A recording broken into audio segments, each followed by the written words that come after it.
Hello guys, कैसे हैं आप लोग। गुड आफ्टरनून सभी को, सॉरी गुड इवनिंग सभी को, और स्वागत है आपका एसए टीचर एकेडमी पर। और मेरा नाम है शादाब आलम।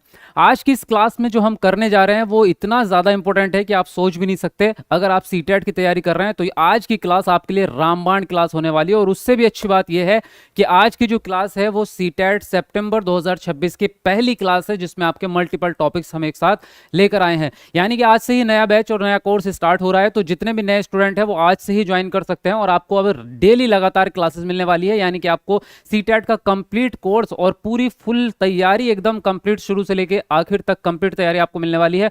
तो इस चैनल के साथ में जुड़े रहें और चैनल को सब्सक्राइब करके बेल आइकन दबा लो फटाफट से, तभी आपको आने वाली सारी क्लासेस मिलेंगी। प्लानिंग मैं आपको बाद में बताऊंगा, क्योंकि वो मैं आपको कल भी बता चुका हूं, तो आप कल वाली क्लास में देख सकते हैं। बहुत कुछ नया आने वाला है इस बार, जो है सीटेट को अलग ही तरीके से हम तैयार करने वाले हैं। जिस तरह से आज का ये थंबनेल आप देख रहे हैं, तो यहां पर मैंने आपके लिखा हुआ है 4-5 मनोवैज्ञानिक हैं जिनको एक साथ ट्रिक के माध्यम से पहले आपको कॉन्सेप्ट सिखाऊंगा, फिर उसकी ट्रिक सिखाऊंगा, और उसके साथ कैसे क्वेश्चंस आते हैं और क्या टैगवर्ड होते हैं जिनसे आप उन क्वेश्चंस को कम समय में सॉल्व कर सकते हैं। सारी चीजें एक ही क्लास में आप सीखेंगे। और 18 नंबर की आज की क्लास है। आज की सिंगल एक क्लास से 18 नंबर पक्के हो जाएंगे, क्योंकि ये ऐसे टॉपिक हैं आज के, gene पियाजे, Kohlberg, Vygotsky, Harvard gardener, ये ऐसे टॉपिक हैं जो सीटेट में कभी हट ही नहीं सकते। मतलब सीटेट का कोई भी पेपर उठा के देख लो, 2011 से लेकर आज तक का कोई एक सिंगल पेपर भी आपको ऐसा नहीं मिलेगा जिसमें ये चारों मनोवैज्ञानिक ना पूछे गए हों। तो जाहिर है कि बहुत ज़्यादा इंपॉर्टेंट है। और सिर्फ सीडीपी में नहीं, इनके क्वेश्चंस आपके हर सब्जेक्ट की पेडागोजी में आते हैं, चाहे वो ईवीएस पेडागोजी हो, चाहे एसएसटी पेडागोजी हो, चाहे हिंदी पेडागोजी हो, चाहे मैथ पेडागोजी हो। हर सब्जेक्ट की पेडागोजी में इनसे क्वेश्चंस आते हैं, जो कि आपने अगर प्रीवियस पेपर देखे हैं तो आपको जरूर पता होगा। तो टोटल मिला के अगर हम बात करें तो 5 नंबर तो कम से कम जीन पियाजे के मानो, और 5 ही वाइगोत्स्की के, 10 नंबर के तो यही है। और टोटल अगर चारों को बताऊं तो 18 नंबर, कम से कम 18 नंबर ये हर सेट में आपको देखने को मिलते हैं। और आज मैं आपको गारंटी दे रहा हूं, अगर आज की ये क्लास कंप्लीट आपने देख ली तो जिंदगी में दोबारा आपको ये टॉपिक पढ़ने की कभी जरूरत पड़ेगी ही नहीं, क्योंकि इससे बेस्ट एक्सप्लेनेशन और इससे बेस्ट कॉन्सेप्ट और ट्रिक आपको दुनिया के किसी कोने में नहीं मिलेगी। आज की क्लास देखने के बाद ही आपको पता चल जाएगा। और रही बात रिजल्ट की, तो वो तो आप सब जानते हैं, एसए टीचर एकेडमी जिंदाबाद है, जिंदाबाद था, जिंदाबाद रहेगा। एसए टीचर एकेडमी का रिजल्ट का रिकॉर्ड आज तक ना कोई तोड़ पाया है। अभी तक का सीटेट में सबसे बड़ा रिजल्ट देने का रिकॉर्ड एसए टीचर एकेडमी के नाम है। तो जाहिर है इस बार आपकी गिनती उसी में होगी और आप सब लोग 101% गारंटी के साथ पास होंगे। मैं आपको दिल से भी कह रहा हूं, जबान से भी कह रहा हूं, और मैं लिख के भी दे सकता हूं। अगर आप रेगुलर क्लास देखते रहे तो सीटेट में किसी का बाप भी आपको फेल नहीं कर सकता। सीटेट आपके हाथों में होगा 101% गारंटी के साथ, और सिर्फ पास नहीं होगा बल्कि आप टॉपर बनेंगे। तो शुरू करते हैं आज की इस महा जबरदस्त इंपॉर्टेंट वाली क्लास को। एक बार जो लोग लाइव जुड़ चुके हैं, एक बार मुझे कमेंट करके बताओ कि वॉइस वगैरह और वीडियो क्वालिटी एकदम बढ़िया दिख रही है आपको या नहीं दिख रही है। और जल्दी से एक बार कमेंट को नीचे करके वीडियो को लाइक कर दो फटाफट से। जी, जल्दी से कमेंट को नीचे करके एक बार वीडियो को लाइक कर दो, और चैनल को सब्सक्राइब कर लो जिसने भी नहीं कर रखा है। और उसके अलावा आप, अगर आपने अभी तक जो है सीटेट गारंटी बैच में एडमिशन नहीं लिया, तो उसमें ऑफर चल रहा है, आप फटाफट से कॉल लगा लो एकेडमी में और ऑफर का फायदा उठाओ, है ना। मैं आपको यहाँ पर कॉन्टैक्ट नंबर दिखा देता हूँ। ये कॉन्टैक्ट नंबर है, इनका स्क्रीनशॉट ले लो और इन पे कॉल कर लो फटाफट से। एसए टीचर एकेडमी के, मतलब हमारी एकेडमी के ये कॉन्टैक्ट नंबर है, हमारी पूरी टीम होती है, तो वो आपको पूरी बात समझा देंगे, पूरा प्रोसेस समझा देंगे, कैसे आपको बैच मिलेगा, क्या ऑफर चल रहा है। 100% गारंटी वाला बैच होता है। इसमें आज तक सिंगल एक बच्चा भी फेल नहीं होता और टॉपर बनते हैं। इसी बैच से पूरे इंडिया का जो AIR रैंक 1 आएगा वो इसी बैच से निकला था पिछले साल भी, और इस साल भी इसी से निकलेगा। और जाहिर है जो AIR रैंक 1 आएगा उसको कार गिफ्ट में मिलेगी। ये बहुत ज़बरदस्त वाला आपके लिए सरप्राइज है। तो जल्दी से फटाफट से कॉल लगाओ, और अपना लिमिटेड सीट्स हैं तो अपनी सीट बुक कर लेना फटाफट से, ठीक है। चलो आज की इस क्लास को हम करते हैं शुरुआत आज यहाँ से। और इसकी PDF की बात करें तो जो क्लास हमारी चल रही है ये कल भी हुई थी और आगे भी जो भी क्लासेस होंगी, तो उस क्लासेस की जो PDFs होगी वो आपको फ्री में अवेलेबल करा दी जाएगी। कहाँ? इस ऐप पर। एसए टीचर एकेडमी नाम से हमारा ऐप है। इस ऐप को इंस्टॉल कर लीजिए, अपने फ़ोन में डाउनलोड कर लीजिए और अपना फ़ोन नंबर डाल के OTP डाल के लॉगिन कर लो। वहाँ पे एक फ्री PDF का एक फोल्डर मिलेगा, वहाँ पे आपको सारी PDF मिलती रहेंगी। जितनी भी आगे भी क्लासेस होंगी वो सारी चीज़ें आपको यहाँ पर मिलती रहेंगी, ठीक है। तो ये ऐप क्लास के बाद डाउनलोड कर लेना। चलिए शुरू करते हैं आज की क्लास। और सबसे पहले जो हम यहाँ पर पढ़ने वाले हैं वो यही पढ़ेंगे, जीन पियाजे का संज्ञानात्मक विकास का सिद्धांत। तो जीन पियाजे से शुरुआत करेंगे, उसके बाद एक एक करके सारी चीज़ों को समझेंगे। एक बार मैं आपकी कमेंट पर नजर डाल लेता हूँ, किसी की कोई बात तो नहीं है जी। आई पास माई CTET paper 2 after watching your video. देखिए आपके सामने ही पास वाले बच्चे हैं ऑलरेडी, जो हमारी वीडियोस देख के अभी पास हुए हैं।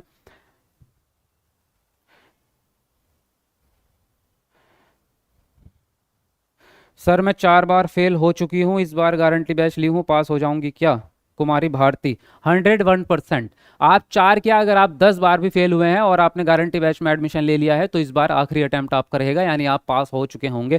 क्योंकि पिछले वाले बैच में भी ऐसे बहुत सारे, लगभग 1000 में मतलब 100 200 या 200 या 150 बच्चे नहीं थे, 1000 में ज़्यादा बच्चे थे, कई हजार बच्चे थे जो कई साल से फेल होते आ रहे थे। 8 साल, लास्ट हमारा जो स्टूडेंट था एक 8 साल, एक 7 साल से फेल हो रहा था, और पिछले अभी CTET में फरवरी 2026 वाले CTET में वो पास हुए हैं बहुत अच्छे नंबरों से। तो गारंटी बैच का अपना जवाब, अपना बढ़िया जो है रुतबा है एक तरह से। तो शुरू करें, फटाफट से शुरू कर लेते हैं, बाकी बातें तो बीच में होती रहेंगी, है ना। लेकिन लाइक कर दो, 500 लाइक आई थिंक आप लोगों ने कर ही दिए हैं। बचा है कोई 500 में? बच रहे हैं अभी 10 लाइक बच रहे हैं, 490 हुए हैं। चलो कमेंट को नीचे करके एक बार जल्दी से 500 वाला लाइक दबाओ, कौन दबा रहा है। और आज हम शुरू करते हैं यहाँ जीन पियाजे का संज्ञानात्मक विकास का सिद्धांत।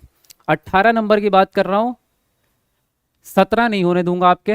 18 में से 18 ही नंबर आज की क्लास में पक्के हो जाएंगे। और अभी आगे भी जो मैंने आपसे वादा किया था कि ऐसी मल्टीपल टॉपिक्स वाली क्लासेस लेके आऊंगा ट्रिक के साथ में, ऐसे कॉन्सेप्ट जो आपको आज तक किताबों से भी क्लियर नहीं हो पाए, आज तक किसी यूट्यूब वीडियोस से या कहीं से भी क्लियर नहीं हो पाए, जो बहुत ही हार्ड माने जाते हैं, वो टॉपिक्स भी मैं मल्टीपल टॉपिक्स को कवर करूंगा ट्रिक के माध्यम से, और ज़िंदगी भर आप भूलेंगे नहीं कभी भी। तो ये रेगुलर आपको मिलती रहेंगी क्लासेस। टाइम आपका सेम यही रहेगा, शाम के 7 बजे, है ना। तो डेली अपना शाम को 7 बजे लाइव आना है, ये आप नोट करके रख लो। तो सबसे पहले जीन पियाजे के संज्ञानात्मक विकास को सिद्धांत को पढ़ने से पहले इसमें जो वर्ड है जिसका नाम है संज्ञानात्मक विकास, क्या नाम है? संज्ञानात्मक विकास। तो पहले हमें यही पता होना चाहिए कि संज्ञानात्मक विकास क्या होता है। सिद्धांत तो बाद की बात हो गई, पहले तो यही समझते हैं, स्टेप बाय स्टेप चलेंगे, है ना। कॉग्निटिव डेवलपमेंट इसको इंग्लिश में कह रहे हैं, ठीक है, संज्ञानात्मक विकास को। अब मैं बात करूं तो संज्ञानात्मक विकास में से भी हम पहले संज्ञानात्मक का मतलब समझ लेते हैं कि संज्ञानात्मक का क्या मतलब है ना। अब संज्ञानात्मक में एक वर्ड है जिसका नाम है संज्ञान। क्या है? संज्ञान। इसको इंग्लिश में क्या कहते हैं? इसको इंग्लिश में कहते हैं कॉग्निशन। तो सबसे पहले ये समझना है कि संज्ञान क्या है। तो इसको मैं परिभाषा में या किताबी लैंग्वेज में ना जा करके इसको सिंपल वर्ड में अगर मैं आपको बताऊं तो संज्ञान का मतलब होता है आपका दिमाग। क्या होता है? आपका दिमाग। लेकिन इसमें थोड़ा सा करेक्शन करेंगे, दिमाग का मतलब ये नहीं कि जो आपका ये भेजा सिर के अंदर जो दबा हुआ है वो जो मांस का टुकड़ा है वो आपका दिमाग नहीं, बल्कि उसके अंदर जो दिमागी क्षमताएं हैं उनको संज्ञान कहते हैं। थोड़ा सा फर्क है। जो आपका ये खोपड़ी के अंदर जो मौजूद है इसको तो हम कहते हैं क्या? ब्रेन, दिमाग यानी ब्रेन। लेकिन इसकी क्षमताएं जो हैं उन क्षमताओं को हम कहते हैं संज्ञान। यानी कि यहाँ पे वीडियो भी आपने अभी देखी थी, है ना। तो दिमाग नहीं बल्कि दिमागी क्षमताएं। अब दिमागी क्षमताएं होती क्या क्या है इस पे बात करेंगे। तो आप सबको पता है, बताओ, आप भी शुरू करो बताना। सबसे नंबर 1 काम होता है संज्ञान का यानी दिमागी क्षमता का हमारा सोचना, यानी कि थिंकिंग, है ना। और क्या होता है? कल्पना करना, यानी कि इमेजिनेशन। इसके अलावा और क्या होता है? जो भी चीज आप पढ़ते हैं उसको याद रखते हैं ना, याद रखना। और याद रखने को हम वर्ड यूज कर सकते हैं स्मृति, यानी कि आपकी याददाश्त। और क्या हो सकता है? देखो, और हो सकता है आपका प्रॉब्लम सॉल्विंग, जिसको हम कहते हैं समस्या समाधान करना। और क्या हो सकता है? तर्क करना कह सकते हैं हम, तार्किक चिंतन जिसको कहते हैं ना, तर्क करना, है ना। उसके अलावा क्या होता है? आपका निर्णय लेने की जो क्षमता होती है, आपकी डिसीजन मेकिंग। उसके अलावा हम कह सकते हैं कि बुद्धि भी होती है आपकी। आपका जो इंटेलिजेंस है, इंटेलिजेंस भी संज्ञान का हिस्सा है। तो ये मैंने कुछ लिखी है, अभी आप और भी सोच सकते हैं। अगर आप दिमाग लगाएंगे, मैथ सॉल्व कर रहे हैं, वो भी दिमाग की क्षमता से ही होता है। तो कुल मिला के हम क्या कह रहे हैं? दिमाग की जितनी भी क्षमताएं हैं, आप बैठे बैठे कोई बात सोच रहे हैं, वो भी दिमाग की क्षमता ही है ना। सोचना, विचार करना, कल्पना करना, किसी प्रॉब्लम को सॉल्व करना, वो सारी चीजें क्या हो जाएंगी? आपकी दिमागी क्षमताएं हो जाएंगी। और ये सारी क्षमताओं का जो कॉम्बिनेशन होगा, उसी कॉम्बिनेशन को संज्ञान कहेंगे। ये सारी क्षमताओं को मिला करके अगर हम एक बक्से में बंद कर दें तो उस बक्से को क्या कहेंगे? संज्ञान कहेंगे। तो संज्ञान का मतलब समझ में आया या नहीं? जल्दी एक बार कमेंट में बताओ यस लिख के। हाँ, कमेंट में बातें करने के बजाय कॉन्सेप्ट समझेंगे आप तो ज़्यादा बेहतर रहेगा। बाकी कमेंट तो बाद में मैं आपके सवाल के जवाब दूंगा ही, है ना। तो बेहतर होगा कि पहले आप जो है कॉन्सेप्ट पे ध्यान दें। लाइक भी करते रहो जल्दी जल्दी से, फटाफट से। हम्म। अटेंशन भी, बिल्कुल सही बात बोली है आपने। अटेंशन यानी कि ध्यान देना, है ना। तो अटेंशन को भी हम क्या कहते हैं, ध्यान देना। तो ये भी आपके दिमाग की ही क्षमता है, बिल्कुल। तो ये कॉन्सेप्ट समझ में आ गया। यस आ चुका है आपका, वेरी नाइस। तो ये है कि कॉग्निशन का क्या मतलब हुआ, जितनी भी दिमाग की क्षमताएं हैं वो सारी की सारी कॉग्निशन कहलाएंगी। क्लियर है इतनी बात। अब संज्ञान में जब जुड़ा है संज्ञानात्मक विकास, तो इसका मतलब क्या हुआ कि इन सारी दिमाग की जितनी क्षमताएं हैं इनका विकास करना ही संज्ञानात्मक विकास है। समझे बात को। तो जब हम बात करते हैं कि बच्चे की संज्ञानात्मक क्षमता का विकास करना है या संज्ञानात्मक विकास करना है ना, जैसे बच्चे का शारीरिक विकास कर रहे हैं वैसे ही बच्चे का संज्ञानात्मक विकास कर रहे हैं। तो संज्ञानात्मक विकास करने का क्या मतलब हो गया कि बच्चे के जो ब्रेन की क्षमताएं हैं उन क्षमताओं को बेहतर बनाना है, उन क्षमताओं को जागरूक करना है और उनको और ऊपर लेवल पे लेके जाना है। तो संज्ञानात्मक विकास का मतलब भी समझ में आ गया। क्या हो गया भाई, कॉग्निटिव डेवलपमेंट का मतलब कि जो बच्चे की दिमाग की क्षमताएं हैं उनको डेवलप करना है, उनका विकास करना है। अब संज्ञानात्मक विकास हमें समझ में आ चुका है। अब आगे बढ़ेंगे और हम बात करेंगे कि जीन पियाजे ने संज्ञानात्मक विकास के बारे में क्या बातें बोली हैं, है ना। इन्होंने अपने सिद्धांत में क्या बातें बोली हैं, सिद्धांत में कितने चरण हैं, इनके सिद्धांत में बहुत छोटे छोटे कॉन्सेप्ट भी हैं, शब्दावली है कुछ जिनके मीनिंग डायरेक्ट सीटेट में पूछे जाते हैं। ऐसे पूछ लेगा कि अनुकूलन का मतलब बताओ, या एक बच्चा जो है अपने पूर्व ज्ञान का इस्तेमाल करके नए काम को सीख रहा है तो बताओ इसमें जीन पियाजे के हिसाब से कौन सा प्रक्रिया लग रही है। अब आपके सामने 4 ऑप्शन दे देगा, है ना। दे देगा अनुकूलन, समायोजन, समावेशन, स्कीमा। अब बताओ कौन सा ऑप्शन राइट होगा। तो इन चीज़ों को भी हम समझने वाले हैं। एक भी पॉइंट, मैंने आपसे बोला ना 18 नंबर पक्के हैं, मतलब एक भी पॉइंट आपका मिस नहीं होगा आज की इस क्लास में। तो बढ़ते हैं आगे और सबसे पहले यही बात करते हैं कि जो वर्डिंग्स, जो कॉन्सेप्ट इन्होंने अपने सिद्धांत के अंदर यूज किए हैं, इन कॉन्सेप्ट्स का मतलब क्या है। रेडी हैं आप लोग, बोलो एक बार कमेंट में यस। 4 चरण है उस पे भी आएंगे, बिल्कुल। वीडियो को लाइक भी करते रहो जल्दी, कमेंट को नीचे करके एक बार लाइक बटन दबाओ भाई, जिसने नहीं किया। 800 लाइक होने वाले हैं जल्दी, 1000 लाइक पूरे कर दो फटाफट से। अब देखो अनुकूलन का मतलब क्या है, यहाँ पे हम लेके चलते हैं। सबसे पहली बात है अनुकूलन क्या है, अडेप्टेशन। तो अडेप्टेशन जो होता है, अडेप्टेशन का मतलब होता है किसी भी नए ज्ञान को प्राप्त करना या नए ज्ञान को सीख लेना। जैसे आप कोई काम सीखना चाहते हैं और आप मान लीजिए कंप्यूटर में टाइपिंग सीखना चाहते हैं, आप जाएंगे किसी कंप्यूटर सेंटर में, वहाँ पे 1 महीना 2 महीना 4 महीना प्रैक्टिस करेंगे और आपको वो क्या आ जाएगी, टाइपिंग करना आ जाएगी। तो जब आपने उस टाइपिंग को सीख लिया 4 महीने बाद, तब आप कहेंगे कि मैंने कंप्यूटर में टाइपिंग करने का अनुकूलन कर लिया है। क्लियर हुई बात। आप खाना बनाना सीखना चाहते हैं तो आप क्या कर रहे हैं, रोज प्रैक्टिस कर रहे हैं, प्रैक्टिस कर रहे हैं, 1 महीने 2 महीने में आपको खाना बनाना आ जाएगा। तो जब 2 महीने कंप्लीट आप सीख चुके होंगे तब हम क्या कहेंगे कि मैंने खाना बनाने को अपने स्किल में अनुकूलन कर लिया है। क्या कर लिया है, अपने ज्ञान में अनुकूलन कर लिया है। तो अनुकूलन का मतलब होता है किसी भी काम को सीख लेना, है ना। तो क्या कहेंगे इसको, किसी चीज को सीख लेना।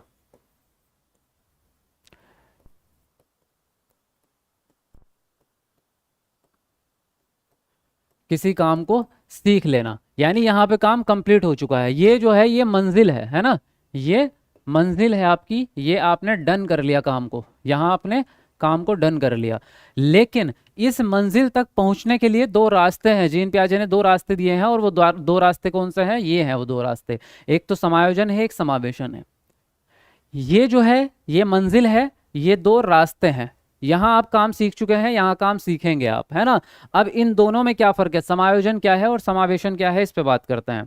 देखो इन दोनों में क्या फर्क है, जब भी हम किसी काम को या नए ज्ञान को प्राप्त करते हैं तो हम हमेशा अपने पिछले ज्ञान का इस्तेमाल करके ही नए ज्ञान को प्राप्त करते हैं।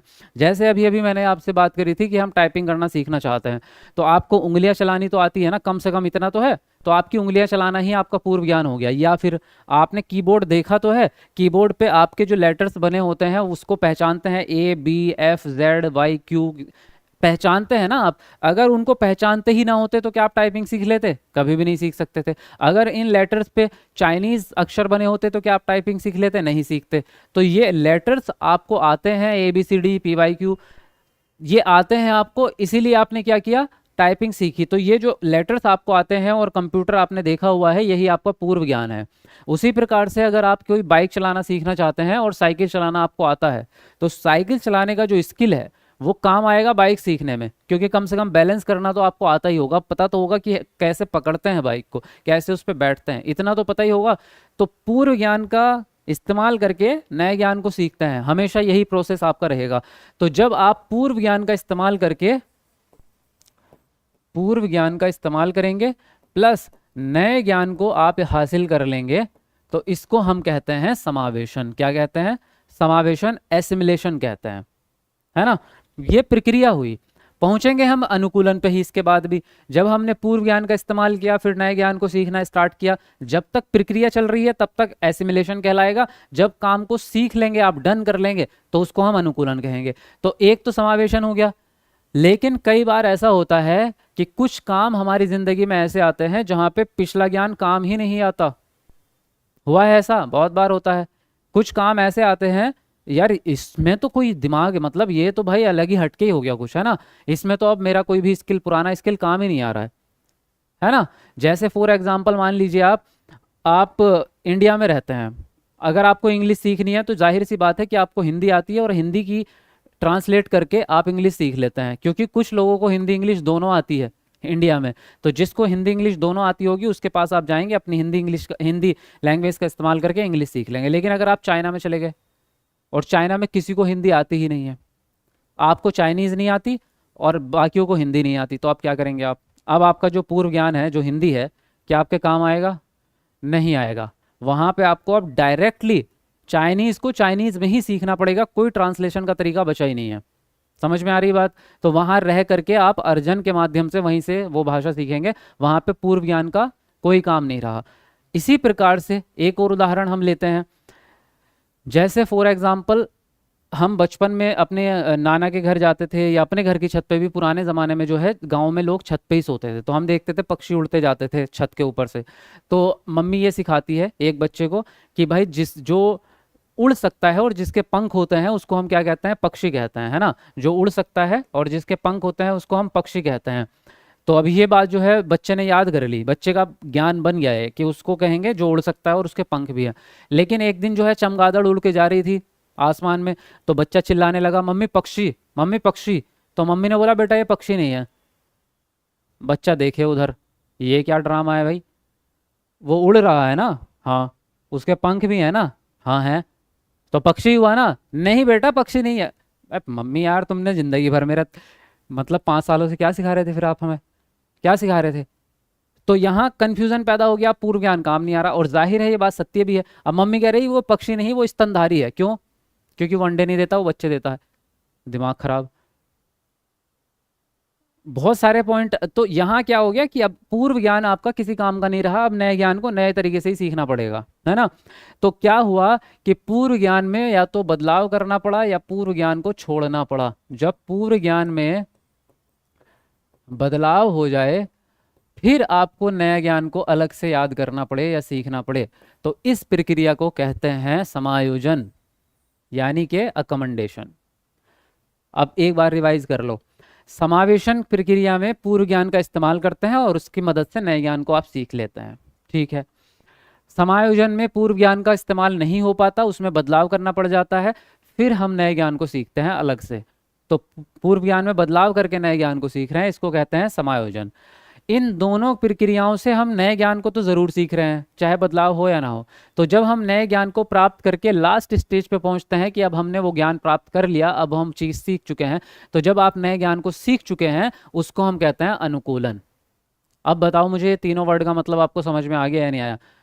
भूलोगे तो नहीं ज़िंदगी भर? अब मुझे नहीं लगता अब आप ज़िंदगी भर भूलने वाले हो। चलो जल्दी कमेंट करके बताओ, कमेंट आपकी मैं पढ़ ही रहा हूँ।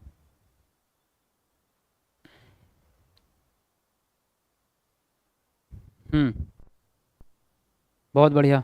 चलो 900 लाइक्स भी हमारे होने वाले हैं, एक लाइक बचा है लास्ट, बताओ कौन करेगा? जल्दी से कमेंट को नीचे करके एक बार 900वां लाइक पूरा कौन करेगा बताओ?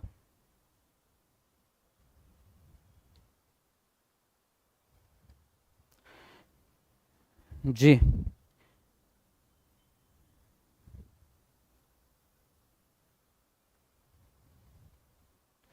Yes sir. First class sir from West Bengal. अच्छा, आज पहली क्लास आप कर रहे हैं, चलिए स्वागत है आपका।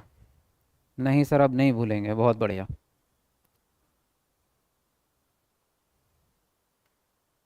Very nice. चलो फिर अब हम अगले कॉन्सेप्ट की तरफ बढ़ते हैं। अगला कॉन्सेप्ट क्या है आपका? स्कीमा और स्कीम्स। तो यहाँ पे देखो एक चीज़ है, स्कीमा और स्कीम्स जो है वो सुनने में एक जैसे ही लगते हैं लगभग, लेकिन एक जैसे है नहीं, थोड़े से डिफरेंट है। क्या है स्कीमा का मतलब? एक्चुअल में किताब में अगर आप पढ़ेंगे इसकी लैंग्वेज तो बड़ी टफ होती है कि ऐसे दिमागी विचार जिनका संतुलिनीकरण सामान्यीकरण किया जा सके और वह बच्चा अपने व्यवहार में ला सके, उसको स्कीमा कहते हैं। कन्फ्यूजिंग हो जाता है, मत समझ ही नहीं आता क्या कहना चाह रहे हैं ना। तो किताबी भाषा बहुत टफ होती है इसलिए। और जाहिर है कि आपको यहाँ सीटेट में कोई थ्योरी तो लिखनी नहीं है, कॉन्सेप्ट पता होना चाहिए, तभी आंसर सही कर पाओगे। थ्योरी रट्टा मार लो, पूरी 10 किताबें रट लोगे ना तो कोई फायदा नहीं होगा, क्योंकि वहां पे जो आएगा ना, 4 ऑप्शन जब दिखेंगे तो दिमाग की दही हो जाती है। कॉन्सेप्ट क्लियर होना जरूरी है, ना कि परिभाषा याद करना। कॉन्सेप्ट समझते हैं। कॉन्सेप्ट क्या है आपका स्कीमा का? देखो इसको हम सिंपल भाषा में छोटे छोटे टुकड़ों में याद करेंगे। स्कीमा का मतलब होता है मानसिक विचार। क्या होता है? मानसिक विचार। यानी आपके दिमाग में कोई थॉट आया है, आपके दिमाग में कोई थॉट आया है। अभी मेरे दिमाग में थॉट आया यार मेरा आम खाने का मन कर रहा है, ये स्कीमा ही है। अभी मेरे दिमाग में एक थॉट आया यार चलो बाहर घूमने चल रहे हैं, तो ये भी एक स्कीमा है, लेकिन एक शर्त है। अब आप कहेंगे कैसी शर्त? शर्त ये है कि हर विचार स्कीमा नहीं होता। आपके दिमाग में आने वाला हर विचार स्कीमा नहीं होता। अब आप कहेंगे तो फिर पहचान कैसे होगी कि कौन सा विचार स्कीमा है और कौन सा विचार नहीं है? तो यही है, ऐसा विचार जिसका सामान्यीकरण किया जा सके। अब आप कहेंगे सामान्यीकरण क्या है, वो भी बताता हूं। ऐसा विचार जिसका सामान्यीकरण किया जा सके। सामान्यीकरण का मतलब ये होता है कि उस विचार को दैनिक जीवन में जिया जा सके या दैनिक जीवन में उस काम को किया जा सके।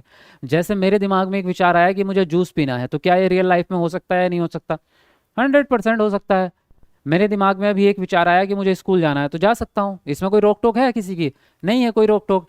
तो ऐसे काम या ऐसे थॉट्स जिसको डेली लाइफ में एग्जीक्यूट किया जा सके वो आपके स्कीमा रहेंगे। लेकिन कई बार हमारे दिमाग में ऐसे विचार आते हैं जो ऊटपटांग होते हैं।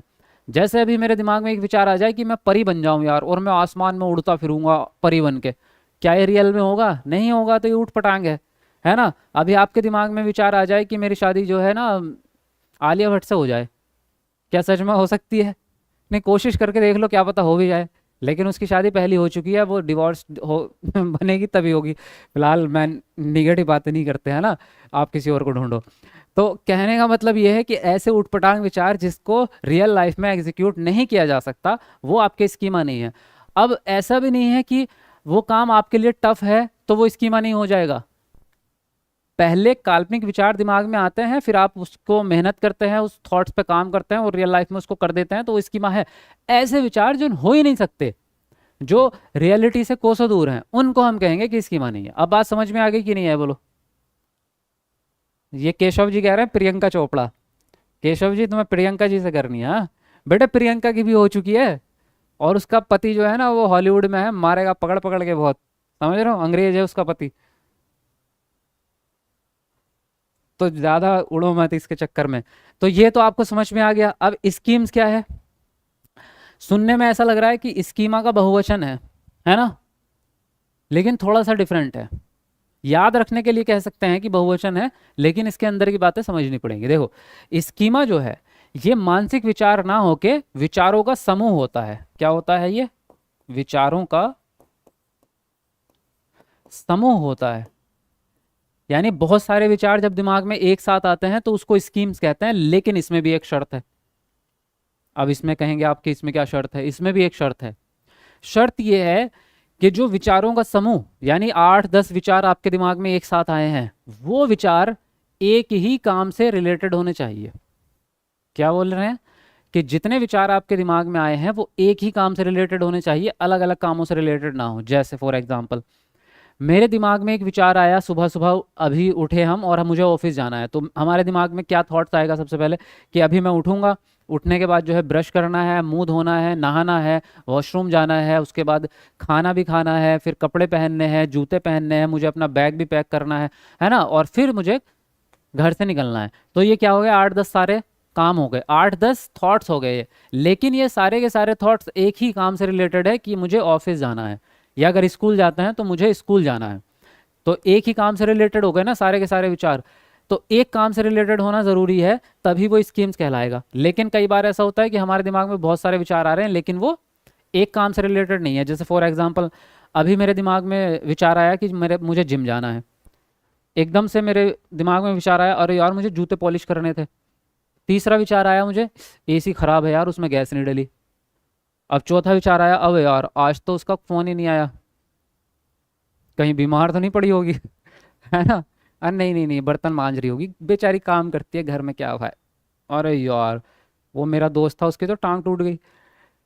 किसी भी विचार के आपस में कोई लिंक नहीं है, बहुत सारे विचार हैं लेकिन आपस में उनका कोई लिंक नहीं है, तो वो स्कीम्स नहीं कहलाए जा सकते। तो स्कीम विचारों का समूह है, लेकिन सभी विचार एक ही काम से रिलेटेड होने चाहिए, एक ही काम से संबंधित होने जरूरी हैं।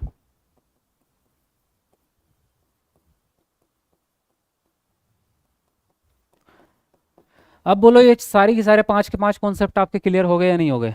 बोलो जल्दी से, फिर आगे बढ़ेंगे। जल्दी बताओ। हम्म।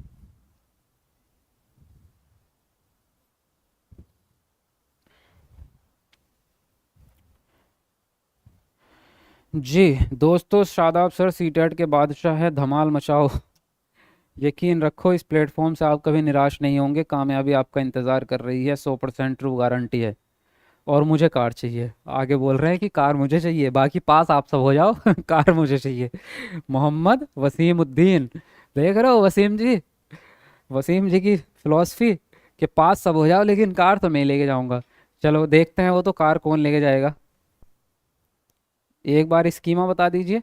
स्कीमा सिंपल सा बात यह है स्कीमा की कि ऐसे विचार, दिमाग में ऐसा थॉट जिसको रियल लाइफ में एग्जीक्यूट किया जा सके, और रियल लाइफ में एग्जीक्यूट करने को ही सामान्यीकरण कहते हैं, तो उसको हम स्कीमा कहते हैं। ठीक है, चलो एक बार लाइक करो भाई, 1000 लाइक होने वाले हैं हमारे, एक ही सिंगल 1-2 लाइक बच रहा है। तो जल्दी से एक बार कमेंट को नीचे करके लाइक बटन दबा दो, फिर हम अगले पेज की तरफ बढ़ते हैं। और यहाँ कुछ और नए कॉन्सेप्ट, और ये भी कॉन्सेप्ट ऐसे हैं, कम से कम भी नहीं तो 8 बार तो पूछा ही होगा सीटेट में कि संरक्षण क्या होता है। 8 बार तो अब तक सेट में आ चुका है ये कि संरक्षण होता क्या है। और ये सबसे ज्यादा पूरे पूरे संज्ञानात्मक विकास में, जीन पियाजे के सिद्धांत में, ये वर्ड सबसे मुश्किल वर्ड है। इसका मीनिंग आपको कभी समझ नहीं आता लेकिन आ जाएगा। देखो मैं बताता हूँ संरक्षण क्या है। पहले एक लाइन सीधी सीधी बोल देता हूं कि संरक्षण का मतलब यह होता है कि किसी भी वस्तु के आकार या आकृति बदलने से उसके मूल तत्व में परिवर्तन नहीं होता। फिर से सुनो, किसी भी वस्तु के आकार या आकृति बदलने से उसके मूल तत्व में परिवर्तन नहीं होता। अगर ये बात आपको पता है इसका मतलब संरक्षण का गुण आ चुका है। अब इसको एग्जाम्पल के थ्रू समझाता हूं। एक कुम्हार होता है, और कुम्हार जो है वो मिट्टी के बर्तन बनाता है, ये आप सबको पता है ना। तो कुम्हार क्या करेगा, जंगल में जाएगा, सूखी मिट्टी उठाएगा, अपने गधे पे रखेगा और घर लेके आएगा। फिर उस मिट्टी को जो है वो बारीक करेगा सुखा के, और फिर उसमें पानी मिलाएगा, उसको जो है गारा बनाएगा, उसका गीली मिट्टी जिसको कहते हैं, तो हमारी भाषा में उसको गारा बोलते हैं। आपके यहाँ क्या बोलते हैं मुझे नहीं पता, बता देना कमेंट में। तो उसको जो है गारा बनाएगा, फिर उसका क्या करेगा, वो एक बर्तन बनाएगा। फॉर एग्जाम्पल उसने बनाई एक कढ़ाई जिसको तगारी बोलते हैं हमारे यहाँ। तो मान लीजिए उसने मिट्टी से क्या बनाया, उसने एक ऐसा बर्तन बनाया उसने, ठीक है, ये बनाया उसने, ठीक है। अब इसको जब वो मार्केट में बेचने गया तो आज के ज़माने में तो स्टील की प्लेट, मतलब वो जो थाली है स्टील की आने लग गई है, उसी में आटा गूंथती है महिलाएं। अब मिट्टी वाले में नहीं करते हैं ना, हमारी मम्मी करती थी मिट्टी वाले में। अब आज के ज़माने में स्टील के बर्तन आता है, उसमें ही आटा मला जाता है, सब गूथा जाता है। तो ये बिका नहीं उसका। तो इसने क्या किया, कुम्हार ने इसको फिर से क्या किया, वापस लेके आया, इसको फोड़ा, और फोड़ने के बाद जो है फिर से इसको सुखा के मिट्टी को बारीक किया, और मिट्टी में फिर पानी मिलाया, फिर से उसको गारा बनाया, कीचड़ बनाया, और फिर उसने दूसरी बार में क्या बना दी, एक सुराही। अब सुराही तो मुझे बनानी भी नहीं आती, लेकिन चलो कोशिश करते हैं कि उसने एक क्या बना दी, है ना, यहाँ इसका मुंह होता है, उसने एक सुराही बना दी। अब जो भी आपको समझ जाना इसको, इसमें क्या होता था सुराही में, मैं आपको बता देता हूँ। इसमें पुराने ज़माने में दारू रखी जाती थी, हाँ लिटरली। वैसे कुछ लोग पानी भी भर लेते हैं, पर बनी है उस मकसद से थी। तो पुराने ज़माने में गर्मी के मौसम में क्या होता था, उसको ठंडा रखने के लिए इसके अंदर रखते थे, मिट्टी के बर्तन में। लेकिन आज के ज़माने में तो फ्रीजर्स हैं लोगों के पास। आज के ज़माने में कौन इसका इस्तेमाल कर रहा है? तो उसने इसको क्या किया, इसने उसने इसको फिर से तोड़ा, और तोड़ने के बाद जो है इसने फिर से उसकी मिट्टी बनाई, और मिट्टी बनाने के बाद इस बार फिर पानी मिलाया, कीचड़ बनाया, फिर उसे दूसरी बार उसने, तीसरी बार क्या बनाया, एक गुल्लक बना दी उसने। क्या बना दी? एक गुल्लक बना दी। अब ये गुल्लक जो है, इसकी डिमांड आज के समय में है। बच्चे लोग जो है आजकल क्या करते हैं, गुल्लक का इस्तेमाल करते हैं अपने पैसे जमा करने के लिए। तो वो गुल्लक मार्केट में बेचने गया, उसकी सारी गुल्लक बिक गई। तो कहानी का तात्पर्य ये था कि उसने एक ही मिट्टी से अलग अलग प्रकार के बर्तन बनाए। लेकिन देखो, इसका आकार आकृति अलग है। यही तो हम कह रहे थे कि आकार और आकृति, आकार आकृति, आकार और आकृति इसका अलग है, इसका अलग है, इसका अलग है, लेकिन एक मूल तत्व है और वो है मिट्टी। के तीनों में कुछ भी नहीं बदला। वो क्या था? मिट्टी नहीं बदली। ये भी मिट्टी से ही बना था, ये भी मिट्टी से बना था, ये भी, और तीनों एक ही मिट्टी हैं, अलग भी नहीं। मिट्टी का आकार बदल रहा है, आकृति बदल रही है, फिर से आकार आकृति बदल रही है, फिर से बदल रही है, लेकिन एक चीज है जो नहीं बदल रही है, और वो है मिट्टी। यानी किसी भी, और ये सिर्फ मिट्टी की बात नहीं हो रही है, इस दुनिया की कोई सी भी चीज़ हो, चाहे फॉर एग्जांपल लोहा है, तो लोहे से आप डब्बा बना लो, लोहे से आप कील बना लो, लोहे से आप जो है दरवाज़ा बना दो, या लोहे से एक स्लेट बना दो, जो भी बनाना है बना लो, लोहा लोहा ही रहेगा। तो यही है। और ये क्यों बनाया गया था? इस कॉन्सेप्ट को बच्चे को पर्यावरण संरक्षण सिखाने के लिए भी बनाया गया था, कि इस पृथ्वी का जो प्रकृति है, प्रकृति में हजारों प्रकार से चेंजेस होते हैं, और लाखों सालों से चेंजेस होते आ रहे हैं। कभी जो है नहरें इधर से निकलती हैं, कभी जो है पानी जम करके हिमालय बन जाता है, कभी जो है समुद्र से उठ के पानी जाता है, भाप बनती है, फिर बारिश होती है, नदियों में पानी आता है, फिर वापस समुद्र में चला जाता है। चेंजेस होते रहेंगे, बदलाव होते रहेंगे, लेकिन प्रकृति का मूल जो है वो वही रहेगा। तो कहने का मतलब यही है कि किसी भी वस्तु के आकार आकृति बदलने से उसके मूल तत्व में परिवर्तन नहीं होता। आई थिंक अब आप कॉन्सेप्ट समझ गए होंगे किसका? संरक्षण का। अब बताओ, संरक्षण समझ में आया? जिंदगी में कभी भूलोगे या नहीं भूलोगे? मुझे नहीं लगता अब आप भूलेंगे। बोलो, है ना? समझ गए बात को?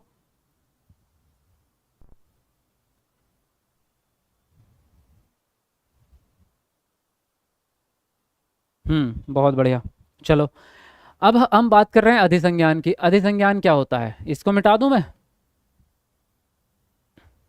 अधिसंज्ञान क्या होता है? सिंपल भाषा में अधिसंज्ञान जो है, इसमें एक वर्ड है संज्ञान, है ना? और संज्ञान का मतलब तो अभी अभी हमने समझा था, आपकी दिमागी क्षमताएं।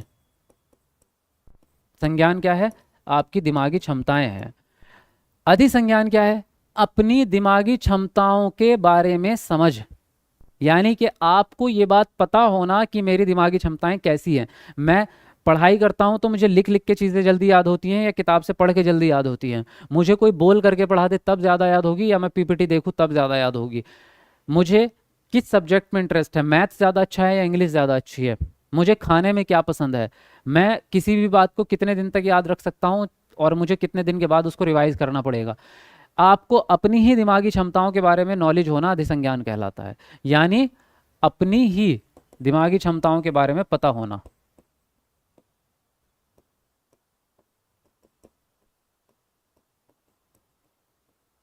इसी को हम क्या कहते हैं? इसी को अधिसंज्ञान कहते हैं, अपनी ही दिमागी क्षमताओं के बारे में जानना। और ये हम बच्चे को क्यों सिखाते हैं? क्योंकि अगर बच्चे को ये चीज़ सिखा देंगे कि तुम्हारी एबिलिटी क्या है, तुम्हारी क्षमताएं क्या है, तुम्हारा इंटरेस्ट क्या है, तो वो अपने फ्यूचर को अच्छे से डिसाइड कर पाएगा, और अपना समय बचा करके अपनी जितनी भी लर्निंग है उसको सही दिशा में करेगा। अगर उसको यही बात नहीं पता कि मैं कैसे सीखता हूँ, तो फिर वो गलत तरीके से सीखता रहेगा और अपना समय बर्बाद करेगा। इसलिए बच्चे को पता होना ज़रूरी है कि उसको किन चीज़ों की क्षमताएं उसके अंदर हैं। तो ये होती है अधिसंज्ञान।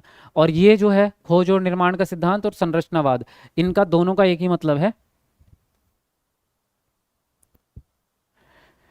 देखिए, इसका मतलब, रचनावाद का जो मतलब होता है सीधा सीधा, इसका मतलब होता है करके सीखना।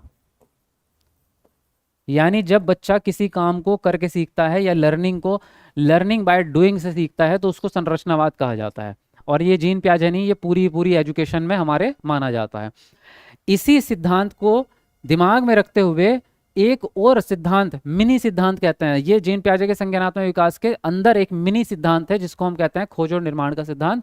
इसमें जीन पियाजे कहते हैं कि बच्चा ज्ञान को रटकर नहीं सीखेगा, या आप उसको बताएंगे तो वो नहीं सीखेगा। वो कैसे सीखेगा? उस काम को खुद करेगा फिर सीखेगा, उस काम को खुद करेगा फिर सीखेगा। यानी पहले बच्चा खोज करेगा ज्ञान की और फिर ज्ञान का निर्माण करेगा। पहले खोज करेगा फिर निर्माण करेगा। आप उसको बताएंगे कि देखो ये बर्तन मत छूना, इसको छूने से हाथ जल जाता है, इसको छूने से जो है चोट लग जाएगी, नहीं मानेगा। लेकिन जिस दिन उसने कभी गर्म पतीले पे हाथ लगा लिया और तब उसका हाथ जो है एकदम से गर्म लगा उसको, उसके बाद जिंदगी भर नहीं भूलेगा। आप उसके पास लेके जाओगे ना पतीला, वो दूर भाग जाएगा रोते हुए। देखो ऐसा। आप उससे कहेंगे कि अभी साइकिल मत चलाओ, साइकिल चलाने की तुम्हारी उम्र नहीं, तुम्हारी बात नहीं मानेगा बच्चा। लेकिन जिस दिन साइकिल चलाते हुए गिर गया और उसको चोट लग गई, फिर उसके बाद वो साइकिल के आसपास भी नहीं भटकेगा। आप उससे कहेंगे सीख ले, वो कहेगा अरे छोड़, है ना। बच्चे करके सीखते हैं, ना कि आपकी बातों से सीखते हैं। ठीक है, ये बात कौन कह रहे हैं? जीन पियाजे। इसी को हम खोज और निर्माण का सिद्धांत कहते हैं। और इसका मकसद क्या है? As a teacher, as a teacher इसका मकसद यह है कि बच्चों को काम करने का अवसर दो, उसको ज्ञान मत बांटो। कई बार हम क्या करते हैं, किताब लेके पढ़ने लग जाते हैं, बच्चे सामने बैठे, चलो भाई लिखो, एक राजा था, चलो लिखो, पेड़ की पत्तियां हरी होती हैं, लिखो, रटो इसको। ये तरीका बिल्कुल गलत है। बच्चों को काम करने का अवसर दो, उनको सीधे सीधे जवाब मत दो। ठीक है, ये होता है खोज और निर्माण का सिद्धांत। तो आई थिंक ये चीजें आपको समझ में आ गई हैं यहाँ तक कि एक बार बोल दो जल्दी से यस, फिर आगे बढ़ते हैं।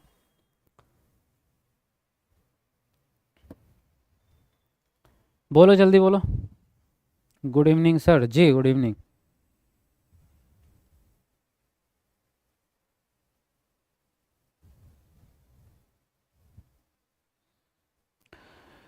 सर मैं आपके गाइडेंस से 3.0 में ही पेपर 1 और पेपर 2 पास हो गया था। अच्छा, जो मैंने रियलिटी देखा हूँ उसी सच्चाई को स्टूडेंट तक पहुँचाने की कोशिश करता हूँ।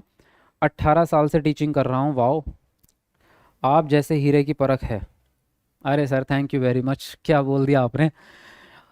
मुझे ये बात नहीं पता थी। 18 साल से आप टीचिंग कर रहे हैं तो जाहिर है आप बहुत सीनियर हैं और ऑलरेडी गवर्नमेंट टीचर हैं। तो आपने इतनी बड़ी बात मेरे लिए बोली है तो मेरे लिए फ़ख्र की बात है कि मतलब आपको मेरी टीचिंग पसंद आ गई है। तो फिर मैं अब दिल से धन्यवाद करता हूँ। अब मुझे थोड़ा कॉन्फिडेंस भी मिलेगा कि बाकी बच्चों को भी ज़रूर पसंद आएगी। अगर आप अनुभवी लोगों को मेरी टीचिंग हीरा बोल दिया आपने, इससे बड़ी बात और क्या ही होगी। थैंक यू वेरी मच, बहुत बहुत शुक्रिया। चलिए आगे बढ़ेंगे और यहाँ पे हम बात करेंगे सिद्धांत की अब। और सिद्धांत की तो बात हम शुरू से ही कर रहे हैं, अब बात करेंगे अवस्थाओं की। तो जीन पियाजे के संज्ञानात्मक विकास के सिद्धांत में जो अवस्थाएं हैं वो 4 अवस्थाएं होती हैं, है ना। 4 अवस्थाओं का नाम क्या है? पहली अवस्था है संवेदी गामक अवस्था, जिसको कहते हैं सेंसरी मोटर स्टेज। ये जब बच्चा जन्म होता है बच्चे का, तब से लेके जन्म से 2 वर्ष तक की होती है। ठीक है, जन्म से लेके 2 वर्ष तक का बच्चा जो है वो पहली स्टेज में रहेगा, जिसको हम कह रहे हैं सेंसरी मोटर स्टेज, है ना। संवेदी गामक अवस्था, संवेदी चालक अवस्था भी कहते हैं, कई बार इसको वर्ड बदल देता है, बात एक ही है, चालक गामक एक ही बात है। दूसरी अवस्था है आपकी पूर्व संक्रियात्मक अवस्था, जिसको कहते हैं प्री ऑपरेशनल स्टेज, यानी कि 2 वर्ष से लेकर 7 वर्ष तक। तीसरी स्टेज है मूर्त संक्रियात्मक अवस्था, जिसका नाम है कंक्रीट ऑपरेशनल स्टेज। ये स्टेज आपकी 7 साल से 11 साल तक चलती है। और फिर आती है चौथी स्टेज, जिसको कहते हैं औपचारिक संक्रियात्मक अवस्था, और ये 11 साल से लेकर 18 वर्ष तक चलती है ना। कुछ मनोवैज्ञानिकों ने इसे 11 से 15 भी कहा है, लेकिन हम 11 से 18 मानना ज़्यादा सही समझते हैं, क्योंकि बच्चा 18 साल में ही परिपक्व होता है। इस स्टेज का एक और नाम है और उसको हम कहते हैं अमूर्त संक्रियात्मक अवस्था। ये चौथी अवस्था का ही दूसरा नाम है। ठीक है, बस फॉर्मल की जगह क्या लगाएंगे हम? एब्स्ट्रैक्ट लगाएंगे, एब्स्ट्रैक्ट ऑपरेशनल स्टेज, ये भी इसी का नाम है। ठीक है, अब तो ये तो सिर्फ नाम हुए, तो नाम नहीं पूछेगा आपसे सीटेट के एग्जाम में कि नाम बता दो, आपसे उसके अंदर की क्वालिटीज पूछेगा कि उसके अंदर गुण क्या होते हैं। अब आपको गुण बताने हैं कि कौन सी अवस्था में कौन सा गुण आता है, तो यही हमें सीखना है और उन गुणों का मतलब भी सीखेंगे। तो चलिए बढ़ते हैं आगे।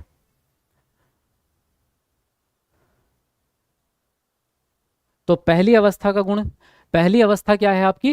संवेदी गामक अवस्था, जिसको कह रहे हैं सेंसरी मोटर स्टेज, जन्म से लेकर 2 वर्ष तक, है ना।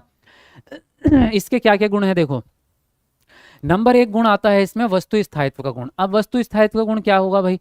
वस्तु स्थायित्व, ऑब्जेक्ट प्रेजेंस कहते हैं इसको इंग्लिश में। इसका मतलब ये होता है किसी भी वस्तु के होने का आभास होना, वस्तु के होने का, अस्तित्व होने का आभास होना, वस्तु स्थायित्व। यानी जब बच्चा बहुत छोटा होता है, 3 महीने का, 4 महीने का, 6 महीने का, तो उसके सामने अगर कोई वस्तु रखी है तब तक वो उससे खेलता रहता है ना। चाहे वो कुछ भी रख दो, पेन रख दो उसके सामने, रिमोट रख दो, या उसका कोई खिलौना या पानी की बोतल, वो उससे खेलने लग जाता है।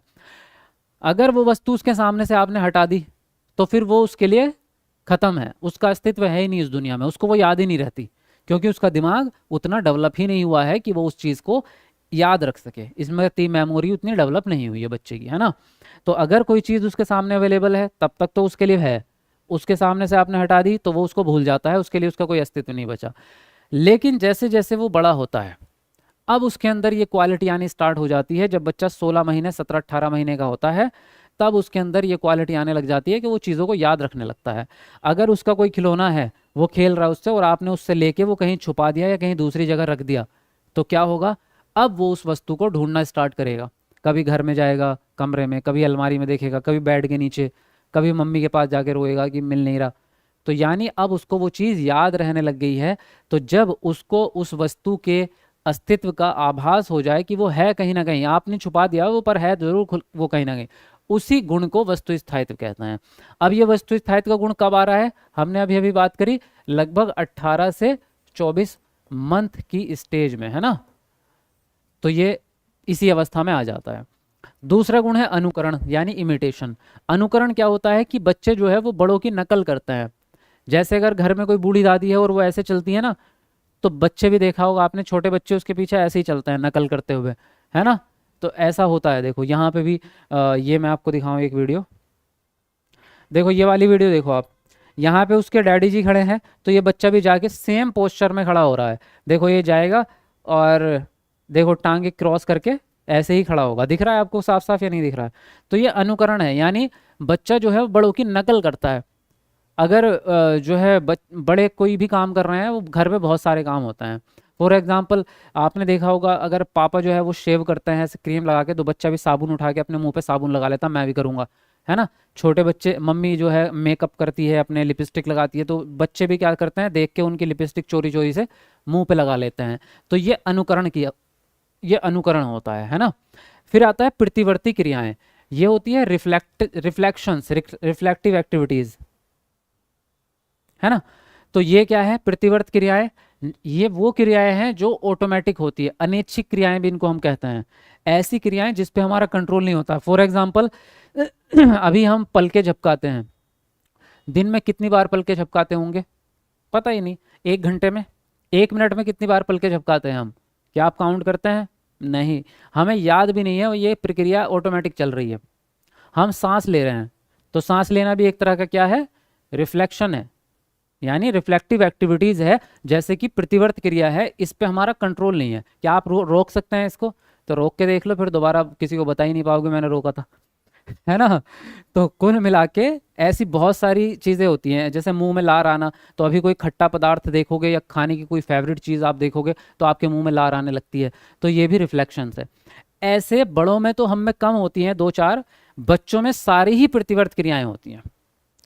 खाना भी उसका, और उसका सोना भी। आपने देखा होगा बच्चों के हाथ पे ऐसे उंगली रखो, वो हाथ बंद कर लेते हैं, वो प्रतिवर्त क्रिया है, वो जानबूझ के बंद नहीं कर रहा है। जैसे आप उंगली रखते हैं, उसके हाथ में सेंसेशन होता है, इसलिए वो मुट्ठी बंद कर लेता है। आपको लगता है कि बच्चा मुझसे प्यार कर रहा है इसलिए उंगली पकड़ रहा है, नहीं, आपसे कोई घंटा प्यार नहीं है, सॉरी। तो ये रिफ्लेक्शंस होते हैं, है ना। और ऐसे बच्चे को ये भी नहीं पता कब उसको सुसु करना है, कब उसको पोटी करनी है, वो किसी की भी गोद में है, बिस्तर में है, कभी भी कुछ भी कर रहा है, तो उसकी सारी क्रियाएं कैसी हैं, रिफ्लेक्शंस हैं, प्रतिवर्त क्रियाएं हैं।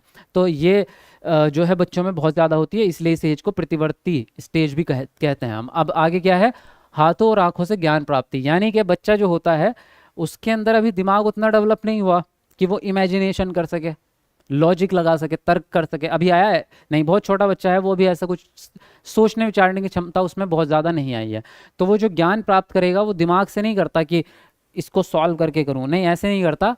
वो क्या करता है, किसी चीज़ को देखेगा तो उसको देख के समझ जाएगा, इसका इमेज उसके दिमाग में आ जाएगा, हाँ ये ऐसा होता है, बस उसके देख करके इमेज उसके दिमाग में बन जाएगा।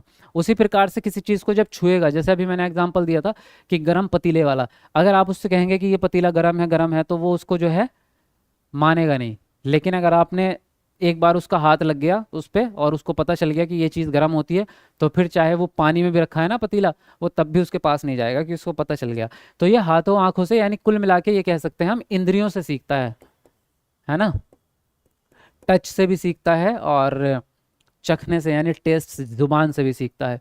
मानसिक चित्रण क्या होता है? किसी भी वस्तु का दिमाग में चित्र बनाना, यानी किसी वस्तु को उसकी आकृति के आधार पर पहचानना, उसकी बनावट के आधार पर पहचानना। तो किसी भी चीज को उसकी बनावट के आधार पर पहचानना।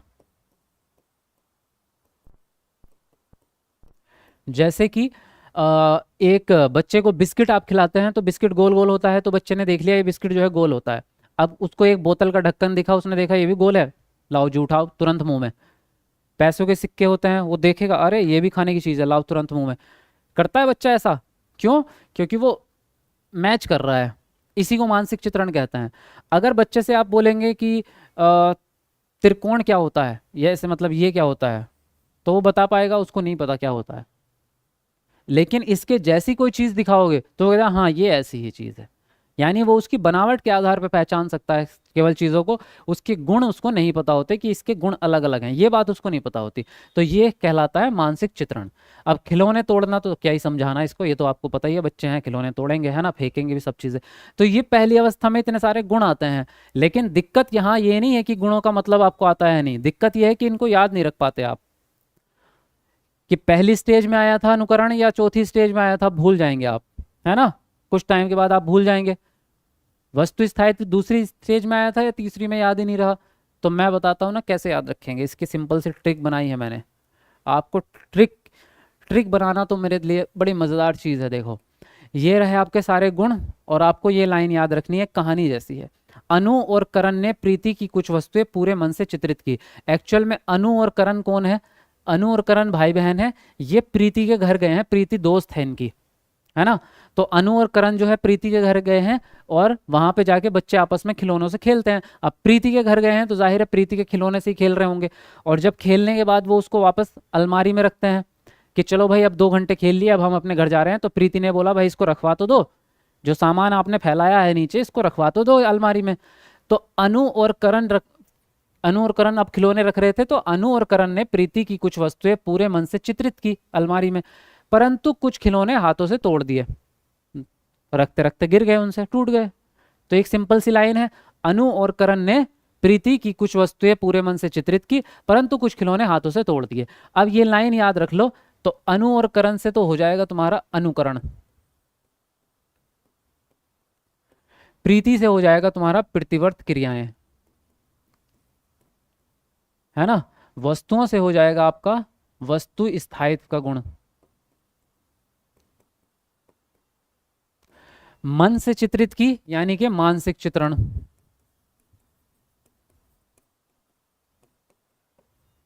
है ना।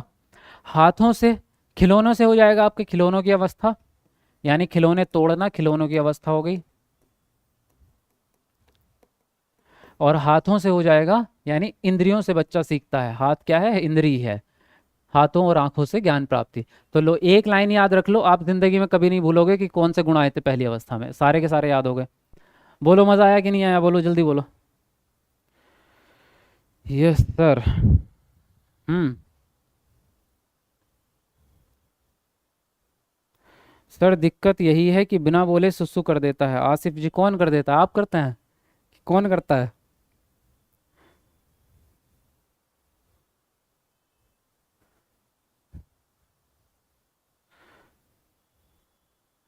अच्छा लाइक तो करते रहो। कितने लाइक हो गए? 1500 होने वाले हैं, लेकिन अभी हुए नहीं है, थोड़े से बच रहे हैं। तो जरा 1500 लाइक बताओ कौन करेगा, कौन है वो लक्की पर्सन? कमेंट को नीचे करके एक बार लाइक बटन दबा दो जल्दी से।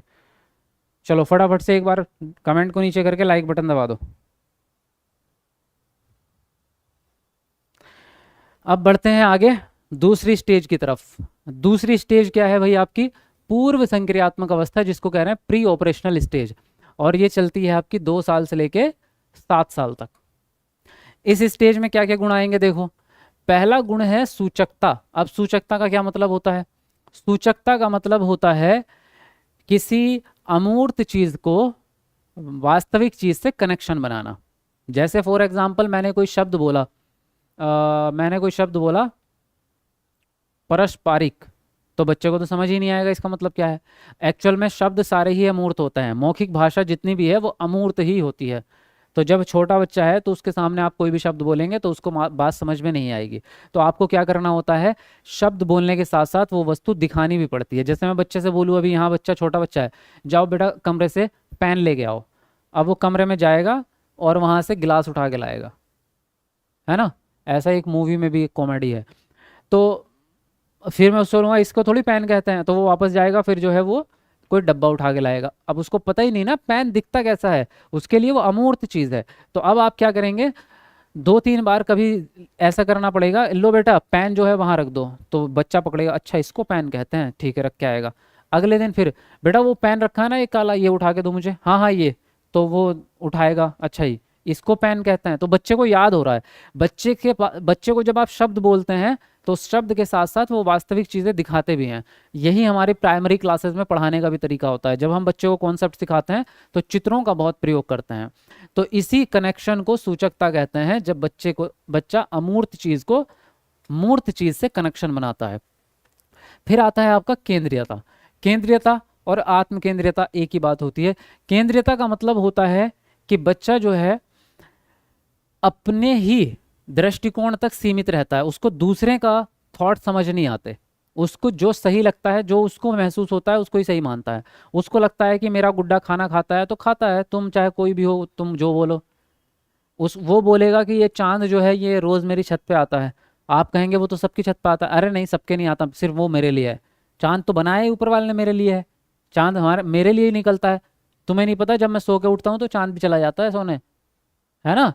तो बच्चा क्या है कि उसको ऐसा लगता है पूरी दुनिया सिर्फ और सिर्फ मेरे लिए है, मेरे ही चारों तरफ घूम रही है। वो भागता है तो पेड़ भी भागते हुए नजर आते हैं, वो भागेगा तो सूरज भी भाग रहा है उसके साथ साथ, तो उसको लगता है ये सब कुछ क्या है मेरे हिसाब से चल रहा है। इसी थॉट को केंद्रीयता कहते हैं। वो दूसरों के दृष्टिकोण को समझना ही नहीं चाहता, उसको सिर्फ अपने दृष्टिकोण समझ में आता है। फिर आता है जीववाद। जीववाद का मतलब होता है जिंदा महसूस करना, यानी निर्जीव चीजों को भी जीवित समझ लेता है। कौन? छोटा बच्चा जो रहेगा 2 साल से लेकर 7 साल का, तो वो बहुत सारी चीजों की गति के कारण, ऐसे बिना गति के नहीं, जैसे पंखा होता है, पंखा घूमता है उसमें गति है, तो बच्चा बोलता है कि ये भी जीवित है। हवाई जहाज उड़ता है तो बच्चा कहता है उड़ रहा है ना, देखो इसके अंदर जिंदगी है तभी तो उड़ रहा है, इसके अंदर जान है, तो ये जीवित है। कार सड़क पे चल रही है तो बच्चा बोलेगा देखो ये भी भाग रही है ना, ये भी जीवित है। तो निर्जीव चीजों को जीवित समझना यही जीववाद कहलाता है।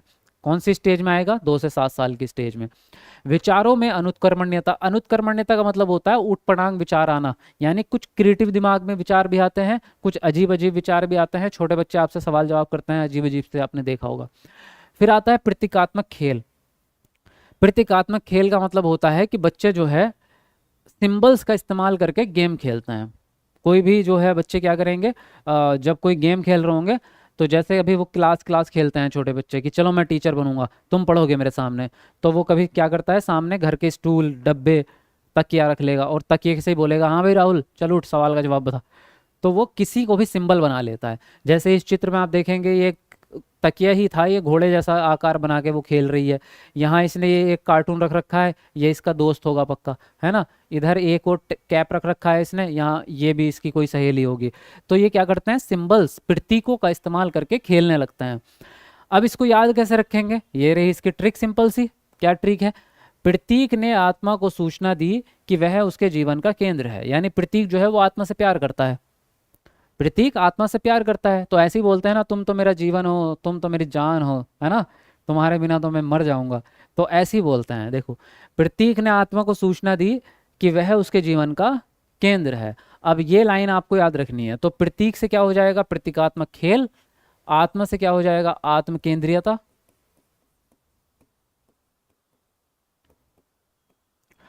और सूचना से क्या हो जाएगा, सूचकता। जीवन से क्या हो जाएगा, जीववाद। और केंद्र से क्या हो जाएगा, केंद्रीयता।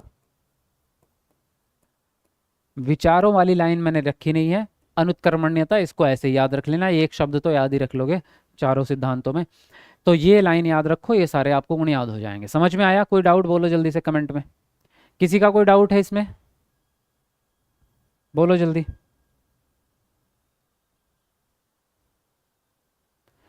यूट्यूब पर पहले वाला मैराथन क्लास करो। पहले वाला कौन सा बताओ, पहले वाला कौन सा? ट्रिक ज़बरदस्त है। हाँ तो ट्रिक में भाई मैंने खुद ही बनाई है, दिमाग लगता है, सोच बैठ के सोचना पड़ता है कि कैसे बनाए, टाइम देते हैं हम तभी तो ज़बरदस्त बनती है।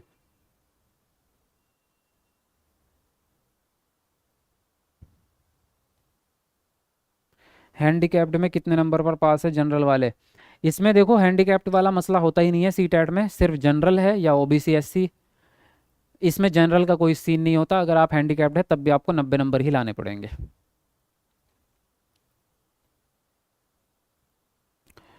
चलो वीडियो को लाइक भी करते रहो सब लोग।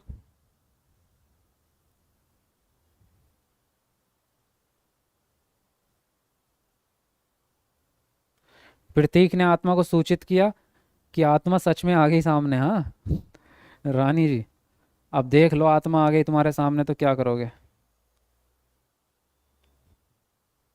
आज पहली क्लास है क्या सीडीपी की? हाँ थ्योरी वाली तो पहली ही है, पहली क्लास है। आपकी क्लास में मस्त समझ में आता है साहिबा बेगम, बहुत बढ़िया।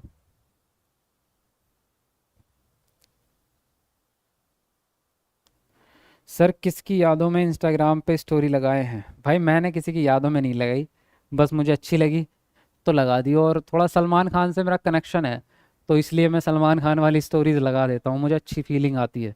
चलिए अगला प्रश्न है, सॉरी प्रश्न कह रहा हूँ, अगला स्टेज है मूर्त संक्रियात्मक अवस्था यानी कंक्रीट ऑपरेशनल स्टेज, जो है 7 साल से लेकर 11 साल तक की उम्र तक के बच्चों के लिए।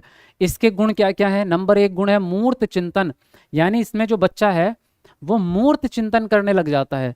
चिंतन तो कर रहा है लेकिन केवल मूर्त चिंतन कर रहा है, अमूर्त नहीं कर रहा है। ये भी लिख लो कि अमूर्त नहीं करेगा, है ना, अमूर्त नहीं करेगा, केवल मूर्त। मूर्त का मतलब होता है ऐसी चीजें जो सामने प्रेजेंट हो, वास्तविक चीजें सामने रखी हुई चीज है उसके बारे में तो सोच लेगा, लेकिन ऐसी चीजों के बारे में नहीं सोच पाएगा जो यहाँ अवेलेबल नहीं है।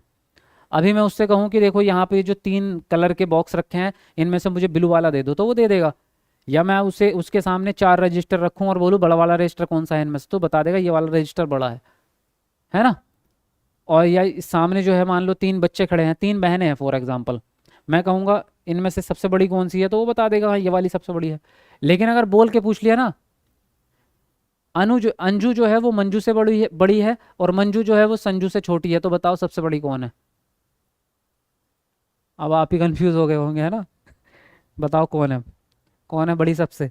तो ऐसे सवाल का जवाब बच्चा नहीं दे पाएगा इस स्टेज में, क्योंकि अभी वो काल्पनिक चिंतन नहीं कर पा रहा है। सामने वाली चीज़ों का बता देगा पर वैसे नहीं बताएगा जो सामने नहीं है। तार्किकता बच्चों में आ जाती है, यानी किसी भी काम के किसी भी चीज़ के पीछे का रीज़न जानने की कोशिश करते हैं, तर्क करने लग जाते हैं, रीजनिंग करने लग जाते हैं। वर्गीकरण का गुण बच्चे में आ जाएगा, वर्गीकरण यानी छांटना। जैसे अगर आपने एक, जैसे ये बॉक्स हैं बहुत सारे, इससे इसमें आप बोलोगे कि ग्रीन वाले अलग कर दो, रेड वाले अलग कर दो, तो वो कर देगा आराम से। इसी को वर्गीकरण कहते हैं, छांट देना। जैसे फलों की एक टोकरी है, आप कहेंगे फल में से आम अलग कर दो और सेब अलग कर दो, तो बच्चा आराम से कर देगा क्योंकि उसको वर्गीकरण आता है। संरक्षण मैंने आपको बता ही दिया था, सबसे पहला कॉन्सेप्ट अवस्थाओं से भी पहले, कि किसी भी वस्तु के आकार और आकृति बदलने से मूल तत्व नहीं बदलता, तो इसको हम संरक्षण कहते हैं, है ना। जैसे कि फॉर एग्जाम्पल अगर हम बात करें तो हम ये वाला प्रश्न नहीं आता एक सीटेट में कि एक जो है गिलास चौड़ा है, एक लंबा और पतला है, तो अगर इस गिलास का पानी मैं इस वाले गिलास में डाल दूं तो क्या ये पानी बढ़ जाएगा? अगर बच्चा सेकंड स्टेज में होता तो वो कहेगा कि हाँ ये तो पानी ज़्यादा हो गया, चौड़े गिलास में आने के बाद तो पानी बढ़ गया, जबकि पानी बराबर ही है। दूसरी स्टेज में अगर बच्चा होता तो कहता कि हाँ पानी बढ़ गया, लेकिन अगर तीसरी स्टेज में बच्चा आ चुका है तो वो बोलेगा नहीं नहीं बढ़ा नहीं है, केवल उसका आकार बदला है, बस वो गिलास चौड़ा ही है, बाकी बदला कुछ नहीं है। उसको ये बात पता रहेगी क्योंकि इसमें संरक्षण का गुण आ चुका है बच्चे में। पलटावी गुण भी कहीं ना कहीं इससे रिलेटेड होता है थोड़ा सा, तो इस कॉन्सेप्ट में पलटावी गुण और संरक्षण दोनों कॉन्सेप्ट लगते हैं इस वाले में। अब बात आती है पलटावी गुण की। अगला जो गुण है वो है पलटावी गुण। पलटावी गुण का मतलब होता है रिवर्स हो जाना, जहां से आपने काम शुरू किया था वापस वहीं आ जाना। जैसे फॉर एग्जांपल मैंने बोला अगर आप 2 को 8 से गुणा करेंगे तो क्या आएगा, 16। लेकिन मुझे वापस से 2 लाना हो तो क्या करना पड़ेगा, अगर आपको वापस से 2 लाना है तो 8 को 16 से भाग देना पड़ेगा। अरे 16 को 8 से भाग दे दो, वापस से 2 आ जाएगा। यानी जहां से आपने कहानी शुरू करी वहां ही वापस आ जाना, उसको कहते हैं पलटावी गुण। अब इसको रियल लाइफ में समझते हैं, ये आपको कैलकुलेशन हार्ड लग रही होगी। रियल लाइफ में ये है कि कई बार आपने देखा होगा, बचपन में ये चीज़ फील की होगी, हम पेड़ पे चढ़ते थे अमरूद तोड़ने, आम तोड़ने, या जामुन के पेड़ पे जामुन तोड़ने चढ़ जाते थे। आप सब ने किया है ये काम बचपन में। पेड़ पे चढ़ तो जाते थे, उतर नहीं पाते थे। आपके साथ हुआ, मेरे साथ तो हुआ है भाई। आपके साथ हुआ है किसी के? पेड़ पे चढ़ जाते थे, उतरते टाइम जो है जान निकलती थी, अब तो गए, अब तो गियो भाई। तो मेरे साथ हुआ है, दो ही बार हुआ है, सिर्फ 1 या 2 बार। पर उतरे हैं, लेकिन भाई मैं आधे आधे घंटे बैठा रहा ऊपर कि पता नहीं क्या होगा। मतलब वहाँ चढ़ना आसान होता है ना, ऐसे पकड़ के कुछ ऐसे जो है शाखाएं होती हैं पेड़ में जो बड़ी सीधे सीधी होती हैं, तो आदमी ऐसे सरक सरक के चढ़ तो जाता है। उल्टे सरकने में बड़ी आफत आती है, क्योंकि दिख नहीं रहा ना कहाँ जाएंगे पीछे से। तो आप पेड़ पे चढ़ गए हैं और वापस उतर नहीं पा रहे हैं, मतलब पलटावी गुण नहीं है आपके अंदर। और अगर चढ़ भी जा रहे हैं और वापस भी उतर रहे हैं तो पलटावी गुण है। हुआ है? हुआ है, बहुत लोगों के साथ हुआ है। चलो, अब ये पलटावी गुण तो आपको समझ में आ गया। इसी को प्रतिवर्तीय वर्तीय भी इसी को कहते हैं। क्रमबद्धता कहते हैं किसी चीज को लाइन से लगाना, क्रमबद्ध। जैसे मैंने आपको पेंसिल दी बहुत सारी, और मैं बोलूँ छोटी पेंसिल से लेके बड़ी पेंसिल की तरफ क्रम से लगा दो, सबसे पहले सबसे छोटी, फिर उससे बड़ी, फिर उससे बड़ी, फिर उससे बड़ी, तो आपने क्रम से लगा दिया। या बच्चों से बोला कि चलो लाइन से खड़े हो जाओ, तो लाइन से खड़ा होना भी क्रम ही है ना, क्रमबद्धता। या कोई गिनती होती है, जैसे कि इन गिनती को अवरोही क्रम में लगा दो, है ना। मैंने बहुत सारे नंबर दे दिए रैंडमली, तो 5, 8, 11, 23, 24, 48, तो उसने क्रम से लगा दी, क्रमबद्धता उसी को कहेंगे। गणितीय संक्रियाएं बच्चों को आ जाती हैं, गुणा, भाग, जोड़ना, घटाना, बेसिक कैलकुलेशंस बच्चा करने लगता है। बहुत गणित का महारथी नहीं बनेगा, बेसिक कैलकुलेशंस बच्चे को आ जाती है। अब इसको याद कैसे रखेंगे भाई इतने सारे गुण को, ये रही आपके सामने ट्रिक। रक्षा पलटी और तर्क दिया कि सी वर्ग के गणित के छात्रों को क्रमबद्धता का मूर्त चिंतन करवाओ। क्या मतलब है भाई? रक्षा जो है वो प्रिंसिपल है। कौन है? प्रिंसिपल है। और प्रिंसिपल जो है वो एक क्लास में जाती है, गणित की क्लास में, और वहाँ जाके बच्चों का टेस्ट लेती है, और फिर देखती है कि कुछ बच्चे ऐसे हैं जिनको भाई कॉन्सेप्ट क्लियर नहीं हो रहा। फिर अचानक में क्लास टीचर आ जाती है। तो क्लास टीचर आ गई क्लास में, प्रिंसिपल वापस जा रही है बाहर, लेकिन फिर वापस आई प्रिंसिपल और टीचर को कहने लगी कि टीचर जी आपके बच्चों को ना क्रमबद्धता नहीं आती ना, ठीक से पढ़ा लो, है ना। तो यही है, रक्षा वापस पलटी, रक्षा प्रिंसिपल है, पलटी और तर्क दिया कि सी वर्ग के गणित के छात्रों को क्रमबद्धता का मूर्त चिंतन करवाओ, क्योंकि इनको आया नहीं अभी तक। तो देखो, रक्षा से हम बनाएंगे रक्षण, और रक्षण से हो जाएगा संरक्षण, ठीक है। पलटी से हो जाएगा पलटावी गुण, तर्क से हो जाएगा तार्किक चिंतन,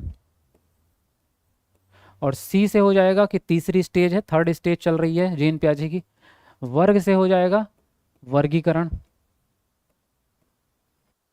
गणित से हो जाएगा गणितीय संक्रियाएं बच्चे को आ जाएंगी,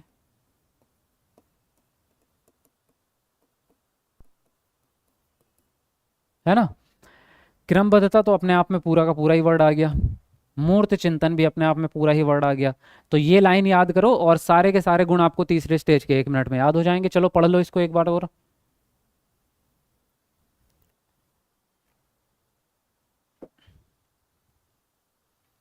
चलो चलो बताओ जल्दी जल्दी। ये बात समझ में आ गई, यहाँ तक की चीज़ें स्टेज समझ में आ गई आपको? अब मुझे लगता है कि सीटेट पास हो जाएगा सर, वाह। अब लगा ना आपको? कोई बात नहीं, अभी तो 3 ही दिन हुए हैं, मैंने तो 15 दिन बोले थे कि 15 दिन में आपके अंदर फेल वाला डर खत्म, पास होने तक पहुंच जाएंगे आप। हिंदी पेडागोजी की क्लास कब होगी है सर? कल को हिंदी ही करा दूंगा, क्यों टेंशन ले रहे हो? एक दिन हिंदी एक दिन सीडीपी, इस तरह से करा देंगे।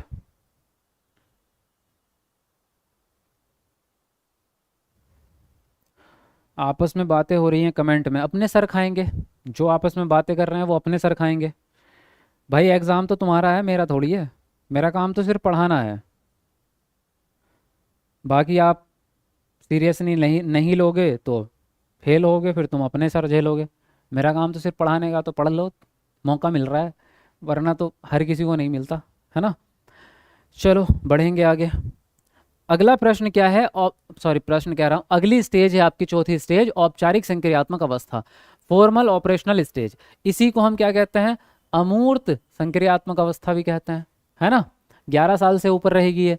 इसमें गुण क्या क्या आएंगे कि अमूर्त चिंतन बच्चे के अंदर आ जाएगा। अब बच्चा काल्पनिक चिंतन कर सकता है। अब आप उससे शब्दों में भी सवाल करेंगे तो भी जवाब दे देगा। आप उससे बोल के कोई भी सवाल पूछ लो कि 18 को हमने 2 से भाग किया, फिर 6 से गुणा कर दी, फिर जो है उसको 2 से फिर भाग किया, और फिर जो है उसको उसमें 13 जोड़ दिया, बताओ क्या आंसर आएगा? तो बच्चा बता देगा।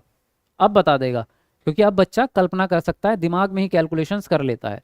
यानी कथनात्मक चिंतन बच्चा कर लेता है। आ गया देखो यहाँ पे, कथनात्मक चिंतन बच्चा कर लेता है। बच्चा काल्पनिक चिंतन भी करने लगा है, बच्चे में परिपक्वता आ गई है, दिमागी परिपक्वता। इसके अलावा बच्चा जो है निगमनात्मक चिंतन भी करने लगता है। निगमनात्मक चिंतन का मतलब होता है नियम वाला। नियम होते हैं ना, रूल्स होते हैं, फॉर्मूलाज होते हैं गणित में, ए प्लस बी का होल स्क्वायर, ए प्लस बी का क्यूब कितना होगा बताओ, तो वही सब याद कर लेता है। इसकी ट्रिक सिंपल सी है, कल्पना परिपक्व हो गई है और निगमनात्मक रूप से अमूर्त चिंतन करती है। कल्पना बड़ी हो गई अब, है ना, तो वो निगमनात्मक रूप से चिंतन करने लगी। कल्पना से काल्पनिक चिंतन, परिपक्व से परिपक्वता, और निगमनात्मक से निगमनात्मक चिंतन, अमूर्त से अमूर्त चिंतन। तो यहाँ से आपको सारी याद हो जाएंगी स्टेजेस। अब बोलो, चारों स्टेज आपकी खत्म हो गई हैं, पूरा सिद्धांत ही खत्म हो गया है। अब हम इसके क्वेश्चन सॉल्व करेंगे। तो पहले क्वेश्चन सॉल्व करने से पहले मुझे बताओ, इसके बीच में कोई डाउट तो नहीं बचा? जल्दी बोलो कमेंट करके कि यहाँ तक की चीज़ें आपको क्लियर हो गई है या नहीं हुई है। कोई डाउट तो नहीं बच रहा है? हाँ, और ये बताओ कैसा लगा मेरा टीचिंग स्टाइल, पढ़ाने का तरीका समझ में आ रहा है? कॉन्सेप्ट सही हो रहे हैं? टीचिंग कैसी लगी बताओ, क्लास कैसी लग रही है बताओ, क्लास कैसी लगी? और उससे पहले 1700 लाइक में हमारा लास्ट एक लाइक बचा है, तो कौन है वो लक्की पर्सन जो 1700 वाला लाइक पूरा करेगा? जल्दी कमेंट को नीचे करके एक बार लाइक बटन दबाएंगे।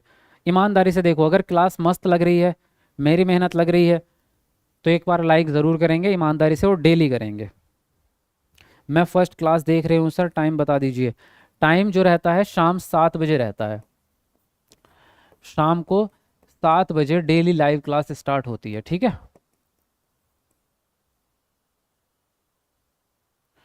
और बताओ।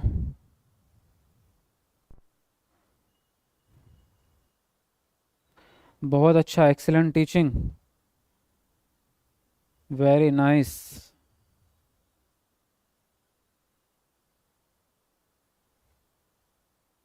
मुझे ऐड होना है, कैसे करूं बताओ सर? ऐड होना मतलब बैच में ऐड होना है ना, तो वो नंबर मैंने आपको क्लास के स्टार्टिंग में बताए हुए हैं, क्लास को शुरू से देखना आप। तो वहाँ पे आपको नंबर मिल जाएंगे एकेडमी के, वहाँ आपको गारंटी बैच के कांटेक्ट आप कर लेना, फ़ोन लगा लेना एकेडमी में, सारी चीज़ें बता देंगे। बहुत अच्छे सर, हमें इंटरेस्ट नहीं था पर अब इंटरेस्ट आ गया है। अच्छा, पढ़ाई में?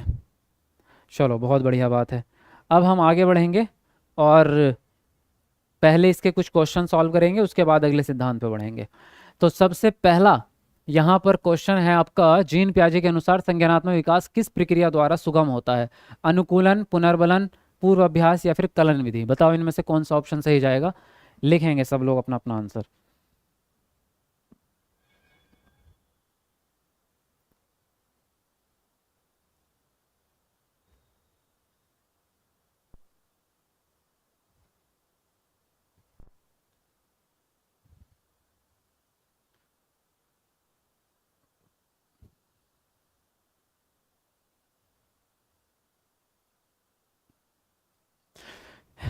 लेकिन चैनल को सब्सक्राइब ज़रूर करना भाई सब लोग, तभी आने वाली क्लासेस का फ़ायदा मिलेगा आपको, है ना। देखो जीन पियाजे के अनुसार संज्ञानात्मक विकास किस प्रक्रिया द्वारा सुगम होता है, तो आप सबने अभी अभी पढ़ा है कि जीन पियाजे के सिद्धांत में इनमें से कौन सी चीज आती है, अनुकूलन, है ना। अब अनुकूलन के अंदर दो चीजें और हैं, अनुकूलन के अंदर दो प्रक्रियाएं और हैं, बताओ वो दो प्रक्रियाएं कौन कौन सी हैं। कमेंट करके बताओ, अभी ताज़ा ताज़ा पढ़ा है, दिमाग में तो होगा, है ना। पुनर्बलन कहते हैं आप लालच या इनाम देने को, पूर्व अभ्यास किसी काम से पहले प्रैक्टिस करना, कलन विधि चरण दर चरण प्रॉब्लम सॉल्व करना, ये तीनों ही जीन पियाजे के सिद्धांत में नहीं आते। अगला प्रश्न क्या है आपका, जीन पियाजे संज्ञानात्मक विकास के सिद्धांत के अनुसार किस अवस्था में अधिकांश बच्चे संक्रियाओं पर क्रियाएं करने लगते हैं और उनमें परिकल्पनात्मक निगमनात्मक सोच विकसित हो जाती है। पहला ऑप्शन है संवेदीगामक, दूसरा पूर्व संक्रियात्मक, तीसरा है मूर्त संक्रियात्मक, चौथा ऑप्शन है औपचारिक संक्रियात्मक। बताओ इनमें से कौन सा ऑप्शन सही जाएगा, तुरंत सब लोग लिखेंगे आंसर। हाँ बताया आपने, अकमेंडेशन और एसिमिलेशन, समायोजन और समावेशन, बिल्कुल सही जवाब आपका, बहुत बढ़िया। आपका क्लास हमें अच्छा लगा, आपके पढ़ाने का तरीका सबसे अच्छा है जी, थैंक यू वेरी मच, बहुत बढ़िया। चलिए फटाफट लिखिए अपना अपना आंसर।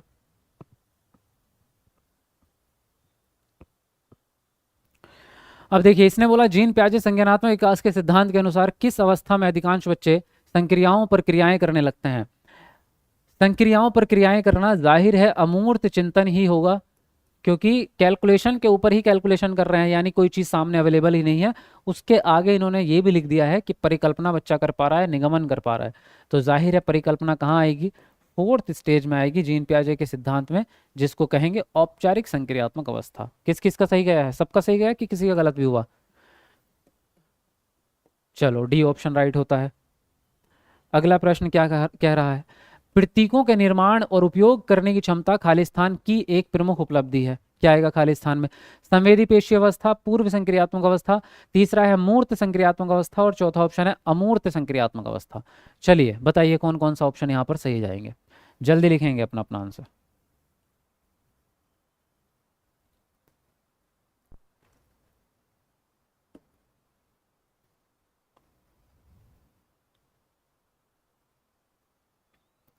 हाँ जी बताओ।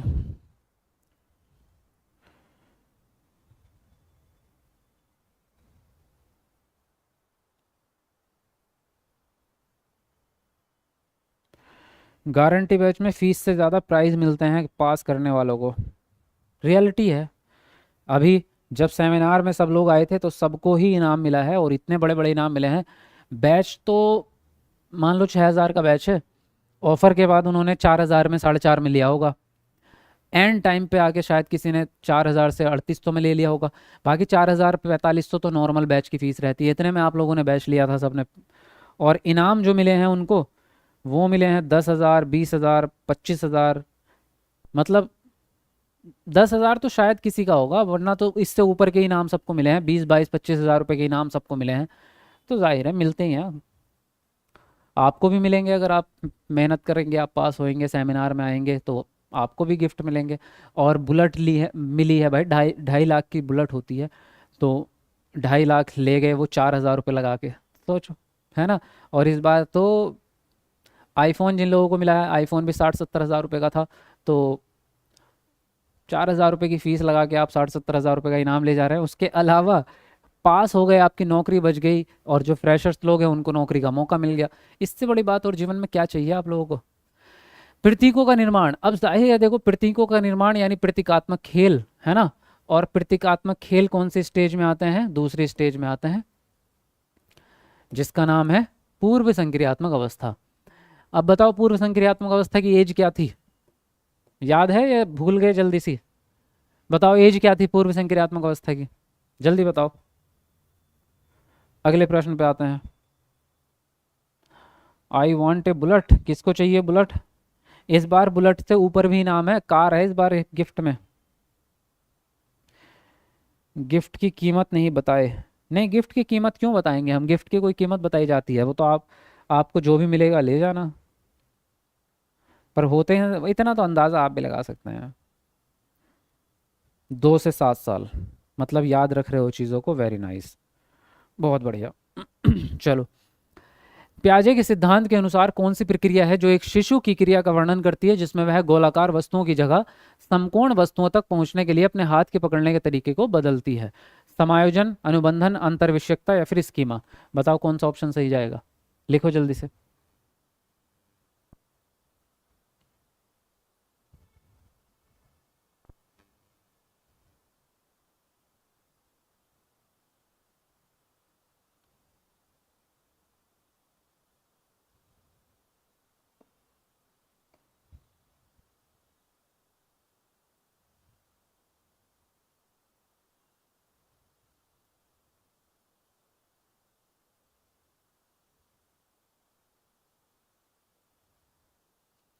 हाँ जी, तो इसने बोला, देखो यहाँ पर इसने बोला है कि वह कौन सी प्रक्रिया है जिसमें शिशु की क्रिया का वर्णन करता है जिसमें वह गोलाकार वस्तु की जगह समकोण वस्तु पकड़ने के लिए अपने हाथ के तरीके को बदलता है। असल बात यहाँ छुपी हुई है, वो पूरी कहानी नहीं पूछ रहा है।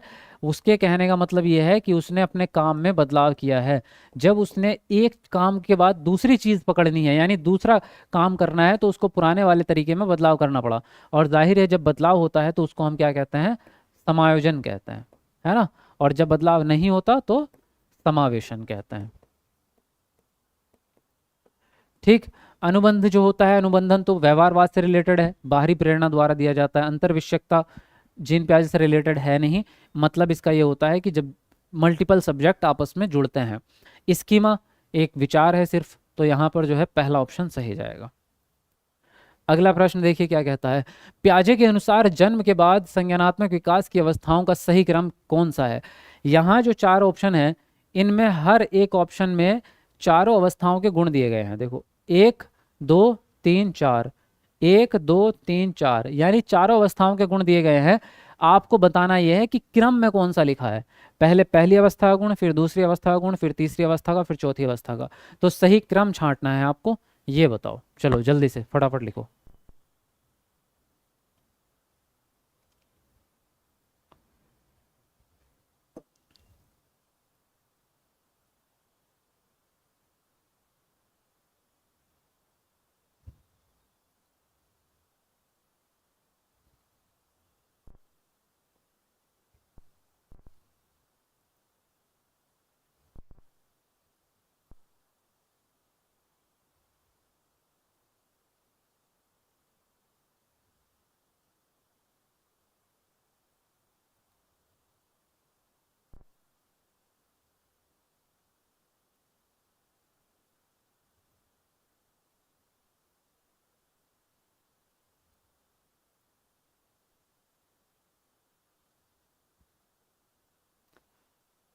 चलिए फटाफट से लिखो भाई अपना अपना आंसर।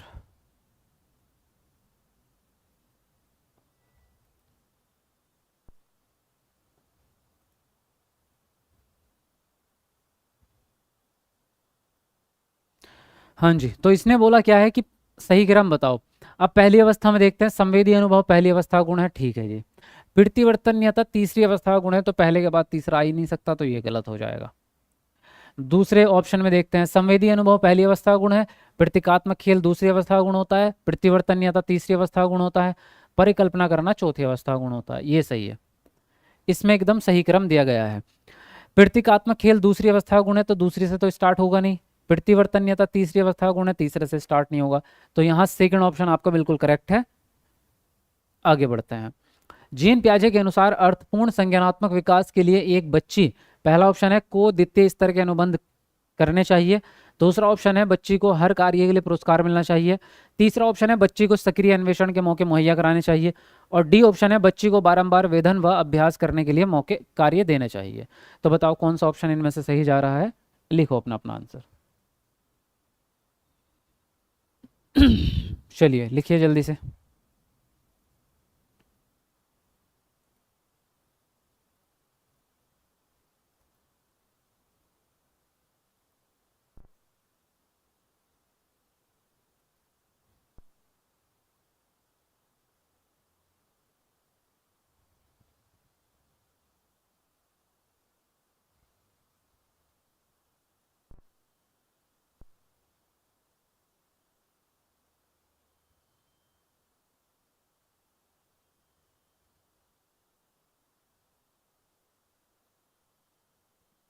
देखिए इसने बोला जीन पियाजे के अनुसार अर्थपूर्ण संज्ञानात्मक विकास के लिए क्या करना है, तो अनुबंधन तो व्यवहारवाद के अंदर आएगा, ये तो कभी सही हो नहीं सकता। कंडीशनिंग और अनुबंधन, है ना, ये निगेटिव टैग वर्ड होता है सीटैट में हमेशा ही, और निगेटिव होने का कारण भी यही है कि ये व्यवहारवाद के सिद्धांतों में आता है जिसमें बाह्य अभिप्रेरणा देनी पड़ती है, और सीटैट पूरा का पूरा आंतरिक अभिप्रेरणा पे आधारित है, यानी रचनावाद पे, व्यवहारवाद पे नहीं है।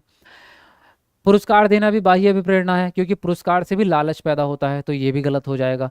सक्रिय अन्वेषण के मौके दो, ये सही रहेगा, क्योंकि अन्वेषण का मतलब होता है खोज, और अभी अभी हमने पढ़ा है जीन पियाजे का सिद्धांत है खोज और निर्माण का सिद्धांत, यानी बच्चा एक्टिव होकर के काम करें, यही पियाजे चाहते हैं। बार बार अभ्यास करना, बार बार वेधन करना, वेधन का मतलब होता है रटना, और रटना क्या है, एक निगेटिव टैग वर्ड है, तो ये भी गलत हो जाएगा, सी ऑप्शन आपका सही जाएगा। आगे आते हैं। अगला प्रश्न है, जीन पियाजे के संज्ञानात्मक सिद्धांत के अनुसार बच्चे किस अवस्था में वस्तुओं को कहे गए क्रम में लगाने की योग्यता पा लेते हैं। पहला ऑप्शन है सांवेदिक पेशीय, दूसरा ऑप्शन है पूर्व संक्रियात्मक, तीसरा है मूर्त संक्रियात्मक, चौथा ऑप्शन है अमूर्त संक्रियात्मक। तो बताओ इनमें से कौन सा ऑप्शन आपको सही लगता है, जल्दी से अपना आंसर लिखेंगे आप।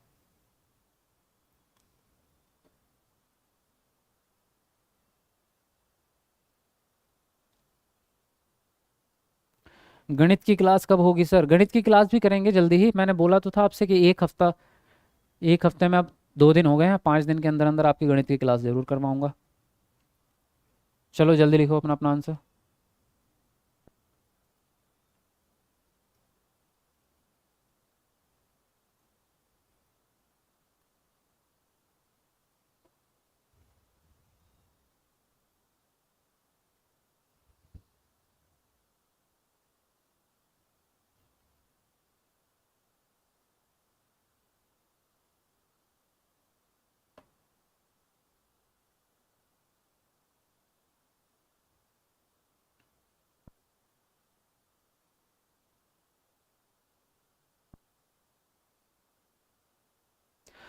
देखिए इसने बोला जीन पियाजे के सिद्धांत के अनुसार बच्चे किस अवस्था में वस्तुओं को कहे गए क्रम में लगा देंगे, तो क्रम का मतलब होता है क्रमबद्धता, है ना, और क्रमबद्धता कौन सी अवस्था में आएगा, तीसरी अवस्था में, मूर्त संक्रियात्मक अवस्था में। तो यहाँ पर तीसरी स्टेज यानी थर्ड ऑप्शन आपका राइट हो जाएगा। अगला प्रश्न क्या कह रहा है आपसे, जीन पियाजे के संज्ञानात्मक विकास की एक प्रमुख आलोचना है कि, कौन सी आलोचना है भाई? पहला ऑप्शन है उन्होंने बच्चों को सक्रियकर्ताओं के रूप में नहीं देखा, दूसरा ऑप्शन है उन्होंने अधिगम में भाषा की बहुत महत्वपूर्णता प्रस्तावित की, तीसरा ऑप्शन है उन्होंने समाज और संस्कृति के प्रभाव को नहीं रखा, ध्यान में नहीं रखा, और डी ऑप्शन है उन्होंने इनाम व सजा के प्रयोग को बहुत ज़्यादा प्रमुखता दी। तो बताइए इनमें से कौन सा ऑप्शन आपका सही जाएगा। चलिए लिखिए अपना अपना आंसर फटाफट से।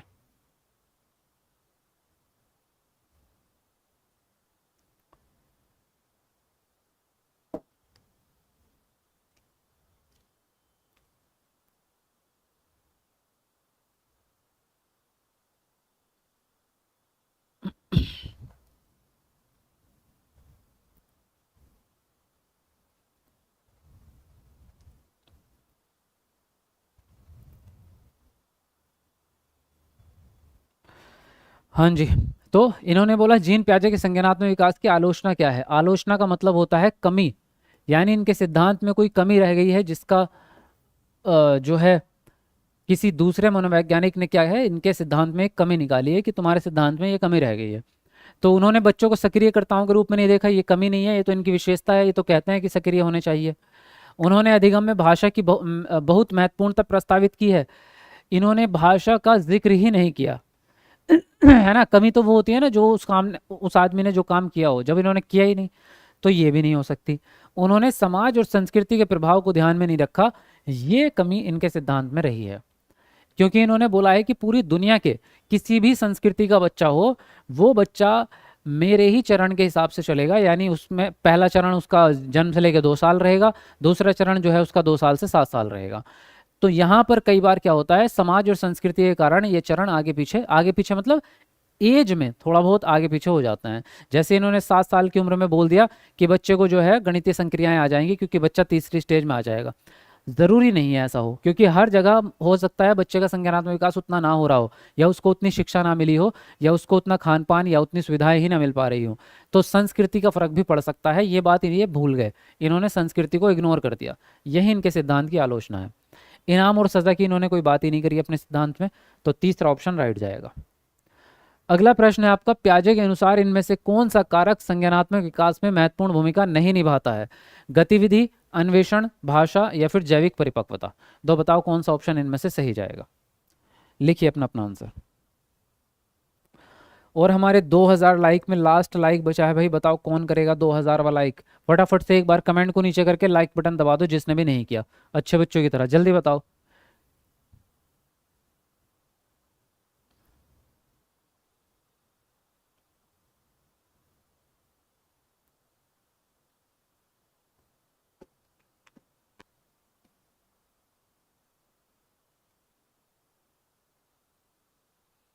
हम्म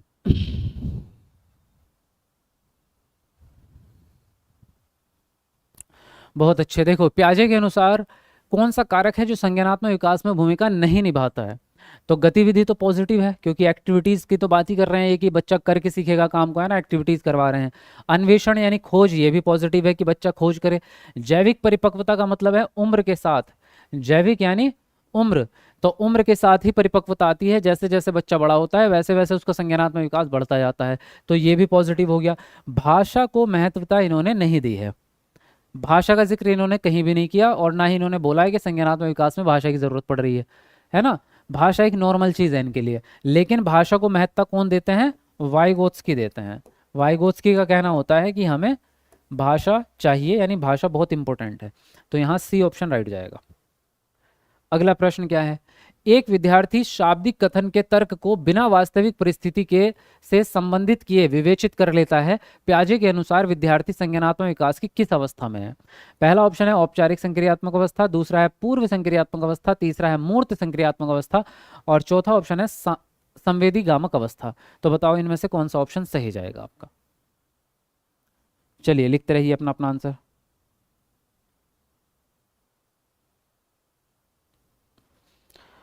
जी सर, आपकी मेहनत, समर्पण और बेहतरीन पढ़ाने का तरीका सच में प्रेरणादायक है। Thank you so much. नाम तो आपने लिखा नहीं है, लेकिन थैंक यू वेरी मच।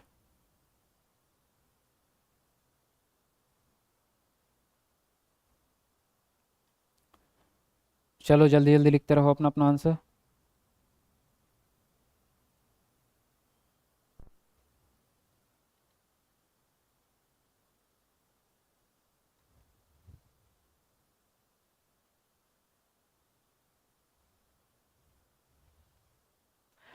देखिए, तो इन्होंने बोला एक विद्यार्थी शाब्दिक कथन के तर्क को बिना वास्तविक परिस्थिति से संबंधित किए विवेचित कर लेता है, यानी वास्तविक परिस्थिति की उसको जरूरत ही नहीं पड़ रही है। तो जब वास्तविक परिस्थिति नहीं है मतलब काल्पनिक परिस्थिति है, तो बच्चा कल्पना करना सीख चुका है, यानी कि काल्पनिक चिंतन आ चुका है, तो फोर्थ स्टेज में बच्चा पहुंच चुका है। ए ऑप्शन आपका राइट होगा, औपचारिक संक्रियात्मक अवस्था। ठीक है, इसको अमूर्त संक्रियात्मक अवस्था भी कह सकते हैं, फोर्थ स्टेज है, जीन पे आ जाएगी।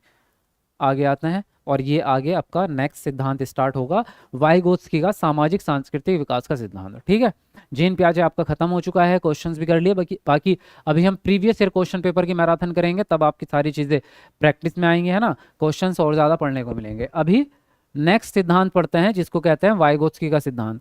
ये 5 नंबर का सिद्धांत है, आपके सीटेट में 5 नंबर इसी सिद्धांत से आते हैं आपके, वाइगोत्स्की से 5 नंबर 100% आएंगे। तो इनके सिद्धांत का नाम है सामाजिक सांस्कृतिक विकास का सिद्धांत, है ना, सोशियल कल्चरल डेवलपमेंटल थ्योरी। तो दो चीजें इनके लिए बहुत इंपॉर्टेंट रखती है, सोशल कल्चरल। अब देखो बेसिक मैं आपको फंडा बता देता हूं इनके सिद्धांत का। सबसे मेन इंपॉर्टेंट बात क्या है, फर्स्ट एंड लास्ट लाइन ये है कि बच्चे का कोई भी विकास हो या कोई भी अधिगम हो, किसी भी प्रकार का विकास, चाहे वो संज्ञानात्मक विकास हो, चाहे वो शारीरिक विकास हो, चाहे वो संवेगात्मक विकास हो या भाषा विकास हो, सारे विकास समाज में ही हो सकते हैं, समाज के बिना नहीं हो सकते। यानी सारे विकास को करने के लिए समाज ही सर्वोपरि है, ये बात कहते हैं वाइगोत्स्की, है ना। क्या कह रहे हैं? सभी प्रकार के विकास में, सभी प्रकार के विकास में और सभी प्रकार के अधिगम में, यानी आप जो कुछ भी सीखते हैं, चाहे आप हल चलाना सीख रहे हो या कंप्यूटर चलाना सीख रहे हो, चाहे आप इंग्लिश स्पीकिंग सीख रहे हो या आप जो है खेती करना सीख रहे हो, जो भी आप सीख रहे हैं हर कुछ समाज में ही बेहतर हो सकता है, समाज के बिना नहीं हो सकता। ऐसा कौन कहते हैं? वाइगोत्स्की। क्योंकि संस्कृति समाज का ही एक हिस्सा है, कल्चर आपका, कैसे रीति रिवाज होते हैं, क्या त्योहार आप मनाते हैं, क्या भाषा इस्तेमाल करते हैं, क्या क्या आपके सामाजिक नियम हैं, वो सब कुछ समाज का हिस्सा होता है, तो वो भी इंक्लूड है इसमें, है ना। तो ये सारी चीज़ें इसमें इंक्लूड है। तो ये इनके सिद्धांत का पर्पज़ है। नंबर 2 पर्पज़ क्या है इनके सिद्धांत का? सहयोग, यानी मिलजुल कर काम करना। इनके सिद्धांत का ये सबसे बड़ा पर्पज़ है कि आप मिलजुल कर काम करें, सहयोग में करें। बच्चों को समूह में सिखाओगे, सामूहिक गतिविधि में, तो बच्चे जल्दी सीखेंगे, ऐसी बात कहते हैं।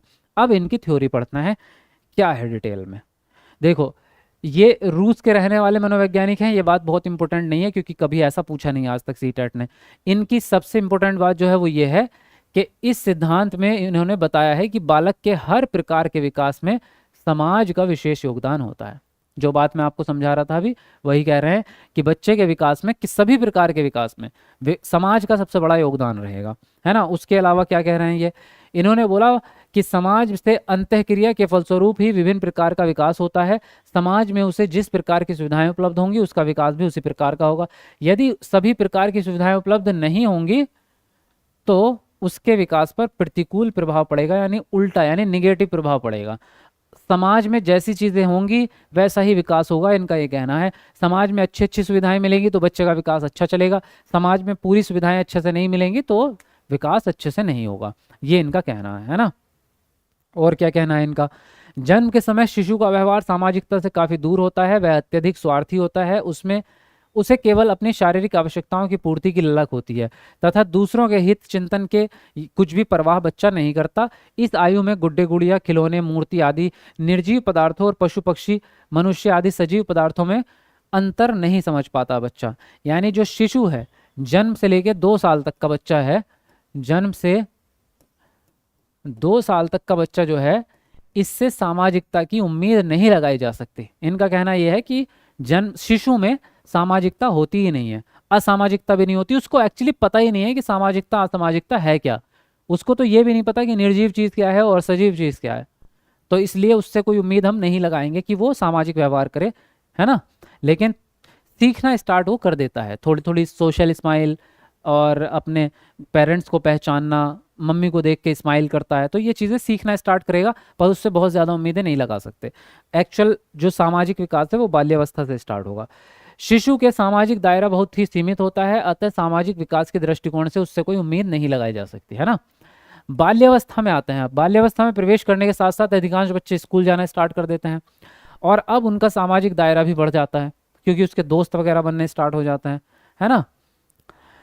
बाल्यावस्था के बाद किशोर अवस्था में, अच्छा इससे पहले ये वाली लाइन, समूह के प्रति उनकी भावना केवल टोली या गिरोह, एक लाइन छूट गई है इसमें, मैं यहाँ बता देता हूँ आपको, यही बता देता हूँ। बाल्यावस्था की हम बात कर रहे थे कि बाल्यावस्था में बच्चा स्कूल जाना स्टार्ट कर देता है, तो वो एक काम और करता है और वो ये होता है कि वो टोली बनाकर रहने लगता है, यानी समूह में रहने लगता है बच्चा, और इसी वजह से इसको हम क्या कहते हैं, गिरोह अवस्था भी कहने लगते हैं। बाल्यावस्था को गिरोह अवस्था भी कहा जाता है क्योंकि बच्चा गिरोह बना के रहने लगता है, अब ग्रुप में। वो अपने आसपास के जितने भी, पड़ोस में जितने भी बच्चे होते हैं उन सबको दोस्त बना लेगा और फिर मिल करके जो करना है उनको मिल के करते हैं। चाहे वो किसी के खेत से गन्ना तोड़ के लाना हो, या किसी के बगीचे से अमरूद तोड़ के लाने हो, या कंचे खेलने हो, या गुल्ली डंडा खेलने हो, तो मिल के सारे पड़ोस के जितने बच्चे हम उम्र होते हैं वो सब ग्रुप में आ जाते हैं और मिल के खेलते हैं। तो इसलिए इस एज को, बाल्यावस्था को हम क्या कहते हैं, गिरोह अवस्था। और ये कौन सी स्टेज होती है गिरोह अवस्था? ये होती है 6 साल से लेके 12 साल तक की। फिर उसके बाद अब बाल्यावस्था के बाद किशोर अवस्था में आता है बच्चा। किशोर अवस्था में लिंग संबंधी चेतना तीव्र हो जाती है। इस आयु में अधिकतर किशोर और किशोरियां अपने वयस्क समूह के सक्रिय सदस्य होते हैं। ये मोस्ट इंपॉर्टेंट है ये लाइन, क्योंकि ये भी पहले सवाल पूछा जा चुका है कि बच्चे अपने समूह के सक्रिय सदस्य कब होते हैं। तो बहुत सारे जो स्टूडेंट हैं वो बाल्यावस्था लगा के आ जाते हैं, जबकि किशोर अवस्था सही आंसर है। किशोर अवस्था में बच्चा सबसे ज़्यादा सक्रिय होता है। आपने देखा भी होगा शादी ब्याह में जब आप जाते हैं तो सबसे ज़्यादा चटक कलर के जो कपड़े पहनते हैं, रंगीन कलर के, वो 15-16 साल के कन्या और ये बालक, कन्या और बालक को क्या कहेंगे, लड़के, जो भी, पता नहीं उसका ये पहनते हैं, आपने देखा होगा। और ये बहुत ज़्यादा अपने आप को प्रेजेंट करने की कोशिश करते हैं। देखा होगा आपने कि कहीं ग्रुप में बैठे हैं अगर आंटी लोग, तो ये तुरंत जो है प्लेट में कुछ लेके जाएंगे, आंटी जी रसगुल्ले खा लो, वो कहेंगे नहीं खाना, कोई बात नहीं, वापस से आएंगे, लो आंटी जी जूस पी लो, और जूस पीने के साथ साथ ऐसे घूमते भी है, मेरा लहंगा तो देख लो, है ना। तो ये एक्टिविटीज करते हैं कि इनको प्रेजेंट करना है। ये बहुत एक्टिव होते हैं इस उम्र में, क्योंकि एनर्जेटिक भी हो जाते हैं और थोड़ी एनर्जी बढ़ने लगती है उम्र के साथ, तो बहुत ज़्यादा एक्टिवनेस दिखेगी आपको इनमें, और इस वजह से इनकी बेइज्जती भी बहुत होती है, समझदारी नहीं होती ना, तो कहीं पे कुछ उल्टा बोल देगा कोई, अब जब आप हरकतें ऐसी ऐसी करेंगे, है ना, किसी से बात करने की कोशिश करेंगे, उधर से वो जवाब नहीं देगा, बेइज्जती हो जाएगी, तो ये निराश भी बहुत जल्दी होते हैं इस कारण से। समूह के प्रति उत्पन्न भावना अब टोली तक नहीं रह जाती। पहले जो बाल्यावस्था में गिरोह तक सीमित थी कि अपना दोस्तों की टोली तक, अब टोली तक ना रह के ये समाज तक पहुंच जाती है, विद्यालय, समुदाय, प्रांत, देश। अपने देश के बारे में बच्चा सोचने लगता है कि मुझे कुछ करना है, मुझे अपने परिवार को सहारा देना है, मुझे भी अपने पिताजी की तरह बड़ा नाम करना है, ऐसी थॉट्स इनके अंदर आने लगती है। किशोर अवस्था में संवेग भी गड़बड़ हो जाते हैं। संवेगात्मक संवेगों की तीव्र अभिव्यक्ति की अवस्था है। इस अवस्था में विशिष्ट रुचियों तथा सामाजिक संपर्क का क्षेत्र भी अत्यधिक विस्तृत हो जाता है।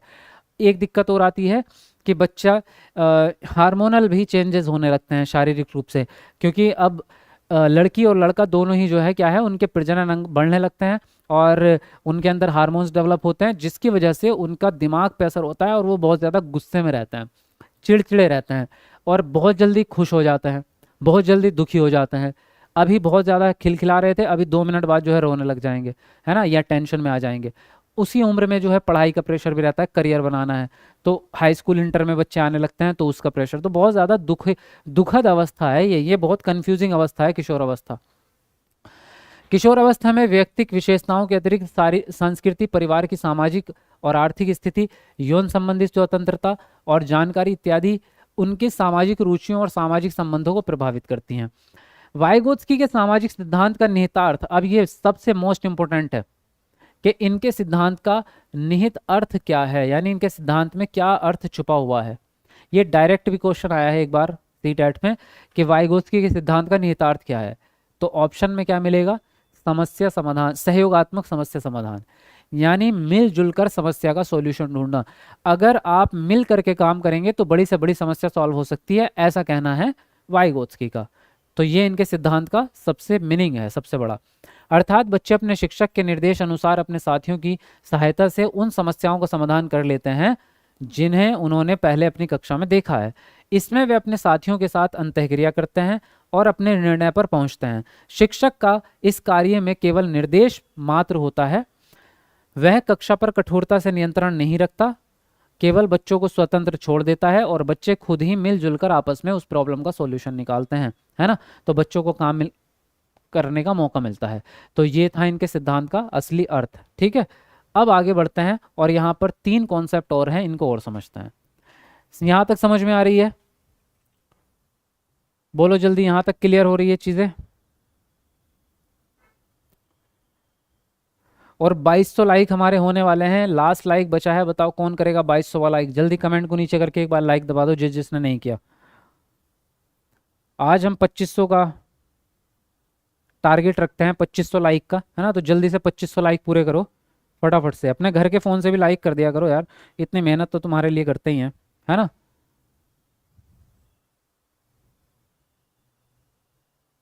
चलिए, अब देखो, इसने बोला समीपस्थ विकास का क्षेत्र। समीपस्थ विकास के क्षेत्र का क्या मतलब है, जोन ऑफ प्रॉक्सिमल डेवलपमेंट। इसका मीनिंग है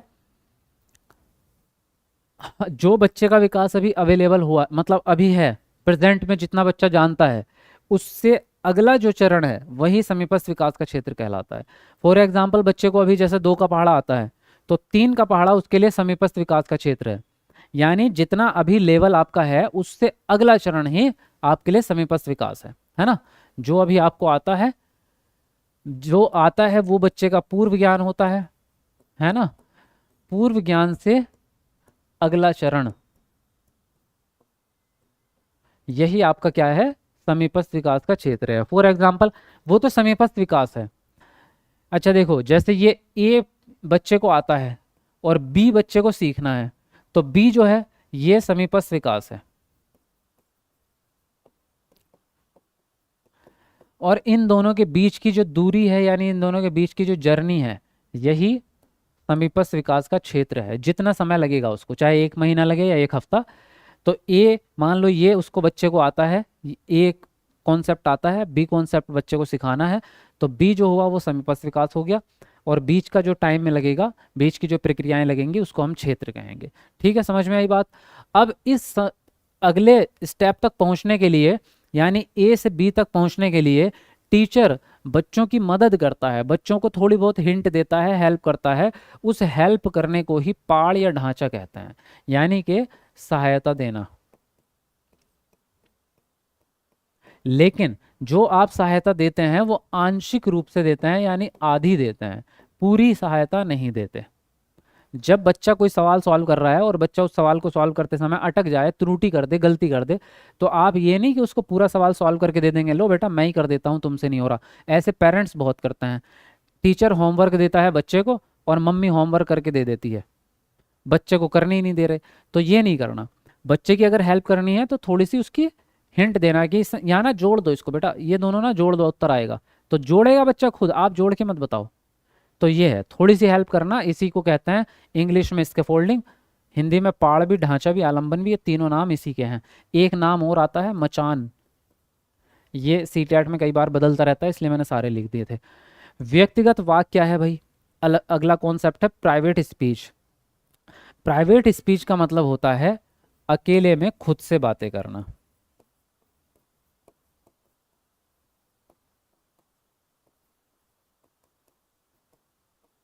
अकेले में खुद से बात करना, इसको कहते हैं प्राइवेट स्पीच। बच्चे जो हैं वो जब अकेले बैठे होते हैं तो अपने आप से बात, हम भी करते हैं, बड़े लोग भी करते हैं एक्चुअली से बहुत बार। अभी मैं जैसे यहाँ अकेले बैठा हूँ तो मैं खुद से ही, हाँ यार आज तो पीपीटी में ये था, पीपीटी में एक चीज़ रह गई थी, फिर मैं खुद से ही बात कर रहा हूँ कि चलो कुछ खा लेता हूँ यार, भूख लगने लगी है। तो मतलब अकेले में अगर बैठ के आप खुद बात कर रहे हैं, तो ये एक्चुअल में क्यों करते हैं आप, इसका रीज़न क्या है? रीज़न ये है कि जो हमारे दिमाग में विचार आते हैं, उन विचारों को हम कई बार बोलने के बाद ज़्यादा वो सेटिस्फेक्शन मिलता है कि हाँ अब ये विचार सही दिशा में जा रहे हैं। कई बार आप जब हिसाब जोड़ते हैं तो लिख करके, मान लो आप हिसाब जोड़ रहे हैं, तो बोलने की ज़रूरत तो नहीं है, आप लिख सकते हैं हाँ मेरे ने जो है 20 रुपये का धनिया लिया था, 200 रुपये का आज चिप्स कुरकुरे लाए थे, तो इतना हिसाब हो जाए। लेकिन कुछ लोग बोल बोल के करते हैं, 200 रुपये का ये हो गया, 500 का ये हो गया। क्यों बोल रहे हो? क्योंकि बोलने से आपके दिमाग के विचार जो है वो सही दिशा में काम करते हैं। बच्चा भी इसीलिए करता है, बच्चा भी अपने कन्फ्यूज़न को दूर करने के लिए, अपने थॉट्स को एक सही दिशा देने के लिए बात करता है खुद से। इस प्रक्रिया को हम कहते हैं स्वनियमन। क्या कहते हैं? स्वनियमन। अपने विचारों को सही दिशा देना या अपने थॉट्स को सही एक लाइन में लगाना, इसको स्वनियमन कहते हैं। ठीक है, तो ये प्राइवेट स्पीच क्या चीज़ है? अच्छी चीज़ है या बुरी चीज़ है? अच्छी चीज़ है, पॉजिटिव है। और इसको प्रोत्साहित करेंगे या हतोत्साहित करेंगे? तो इसको प्रोत्साहित करेंगे आप, यानी इसको बढ़ावा देंगे बच्चों से। बच्चों को अगर बात करने का मौका, मतलब बात करना चाहता है बच्चा अकेले में खुद से, तो उसको करने दो, टोको मत उसको बीच में। ठीक है, तो आई थिंक ये चीज़ आपको क्लियर हो गई है। बोलो कोई डाउट तो नहीं रहा है यहाँ तक? चलिए बताइए, पूरा सिद्धांत आपको समझ में आया? कोई डाउट तो नहीं रहा? बताओ, जल्दी बताओ फटाफट से।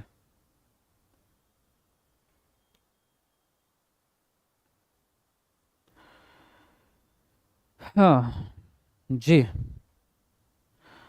सर, आप सलमान खान जैसे दिखते हो। अंजुम जी, ये तो आप मक्खन लगा रहे हो है ना, मज़े ले रहे हो।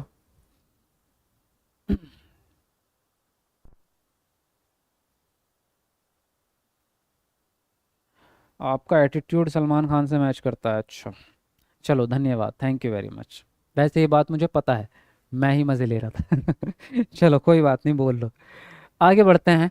अब है आपका, लेव वाइगोत्स्की ने प्रतिपादित किया कि बच्चों के सीखने को सुसाधित करने के लिए उन्हें नकारात्मक प्रतिपुष्टि देनी चाहिए, इनाम देना चाहिए, पाठ प्रदान करनी चाहिए, सकारात्मक पुनर्बलन देना चाहिए। कौन सा ऑप्शन सही लग रहा है? बताओ जल्दी जल्दी अपना अपना आंसर।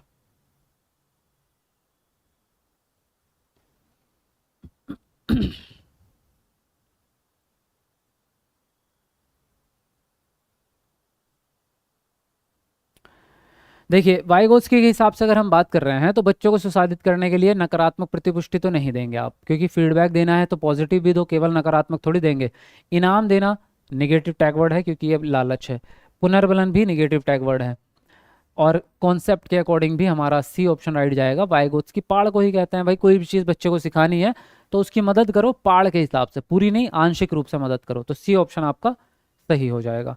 अगला प्रश्न क्या कह रहा है, लेव वाइगोत्स्की ने प्रस्तावित किया कि सोच, पहला ऑप्शन है बच्चों और किसी अन्य व्यक्ति के बीच सहभागी गतिविधियों के दौरान सह निर्मित होती है। दूसरा ऑप्शन है सोच का बच्चों के संदर्भ में कोई सरोकार नहीं है।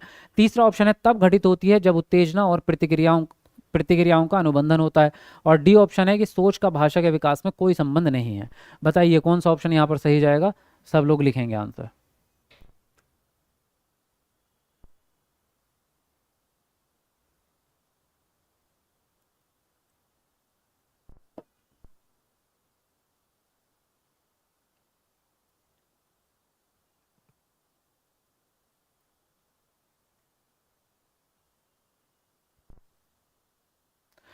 हाँ जी, तो लेव वाइगोत्स्की ने प्रस्तावित किया कि सोच बच्चों के और किसी अन्य व्यक्ति के बीच सहभागी गतिविधियों के दौरान सह निर्मित होती है। यही आंसर आपका राइट जाएगा क्योंकि सह निर्माण वाली बात एकदम सही है। बच्चे क्या करते हैं, मिलजुल कर सीखते हैं, और यही वाइगोत्स्की कहते हैं कि मिलजुल के अगर कोई भी चीज़ सीखेंगे तो वो ज़्यादा प्रभावी होगी, है ना। बच्चों के संदर्भ में सोच का सरोकार ही नहीं है, मतलब क्या दिमाग नहीं है बच्चों में, तो बिल्कुल गड़बड़ बात हो गई। अनुबंधन वाला ऑप्शन, उत्तेजना प्रतिक्रिया वाला ऑप्शन हमेशा निगेटिव रहेगा, एक कंडीशनिंग वाला सवाल होता है। तो मैंने आपको बताया है कि स्टिमुलस और रिस्पॉन्स और स्टिमुलस निगेटिव टैग वर्ड है, यानी उत्तेजना और प्रतिक्रिया ये निगेटिव टैग वर्ड हैं, ये हमेशा निगेटिव रहेंगे। फिर बोल रहे हैं कि भाषा का कोई संबंध नहीं है, तो अभी तो इन्होंने बोला है वाइगोत्स्की ने कि संज्ञानात्मक विकास के लिए भाषा बहुत इंपॉर्टेंट है, तो फिर संबंध ना होने का तो कोई सवाल ही नहीं उठता, संबंध तो है ना। आगे क्या कह रहे हैं आपसे, आगे कह रहे हैं कि वाइगोत्स्की के अनुसार बच्चे अपने साथियों के माध्यम से सीखता है। किस माध्यम से, साथियों के साथ सामाजिक संपर्क के माध्यम से, या फिर प्रतियोगिता के माध्यम से, या उनसे लड़ाई करके, या उनका मजाक उड़ाकर, कैसे सीखेंगे बताओ। चलो लिखो जल्दी से अपना आंसर।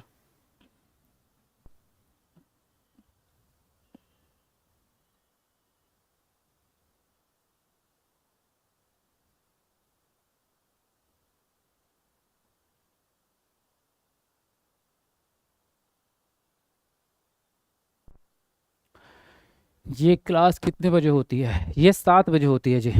डेली शाम 7 बजे क्लास स्टार्ट होती है, ठीक है। जिनको नहीं पता टाइम नोट कर लो, कल से बिल्कुल एग्जैक्ट टाइम पे आ जाना, शाम को 7 बजे। वाइगोत्स्की के अनुसार बच्चे अपने साथियों के माध्यम से सीखेंगे, सामाजिक संपर्क के माध्यम से। प्रतियोगिता तो वैसे भी गलत बात है, लड़ाई करना भी गलत बात है, मजाक उड़ाना भी गलत बात है, तो फर्स्ट ऑप्शन आपका राइट हो जाता है। अगला प्रश्न क्या है, लेव वाइगोत्स्की के सिद्धांतों के अनुसार पाड़ के क्या मायने हैं। पहला ऑप्शन है वयस्कों का कार्य की जटिलता को कम करके उन्हें बेहद सरल बनाना।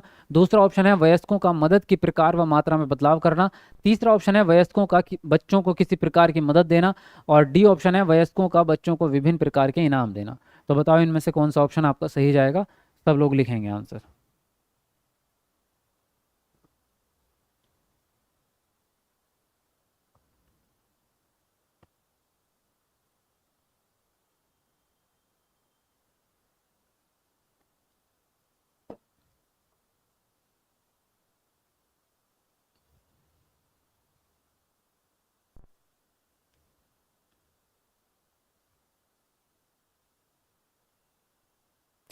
देखो इन्होंने बोला है ले वाइगोत्स्की के हिसाब से पाड़ के क्या मायने हैं, वयस्कों का कार्य की जटिलता को कम करके बेहद सरल बनाना। तो अगर बेहद सरल बना दोगे तो फिर तो बच्चे के लिए सीखने का मौका ही नहीं बचेगा, है ना, तो ये तो नहीं करना। मदद की प्रकार व मात्रा में बदलाव करना पाड़ नहीं होता, केवल मदद देना ही प्रकार पाड़ होता है। पाड़ का मतलब है बच्चे को मदद देना, उसमें बदलाव करना या उसके प्रकार बदलना ऐसा कुछ वाइगोत्स्की ने बताया नहीं है। तो यहाँ पर सी ऑप्शन जाएगा, ना कि बी ऑप्शन, ठीक है। चलिए अगले प्रश्न पे आइए। सोना को एक जटिल समस्या से हल करने में चुनौती का सामना करते देख उसकी शिक्षिका उसको संकेत और इशारे देती है। ले वाइगोत्स्की के सिद्धांत के अनुसार शिक्षिका सोना को पाठ प्रदान करके किस पर पहुंचने में मदद कर रही है। जैविक परिपक्वता, आत्मकेंद्रियता, अपरिवर्तनीय सोच, या फिर समीपस्थ विकास का क्षेत्र। बताओ कौन सा ऑप्शन सही जाएगा, लिखेंगे अपना अपना आंसर।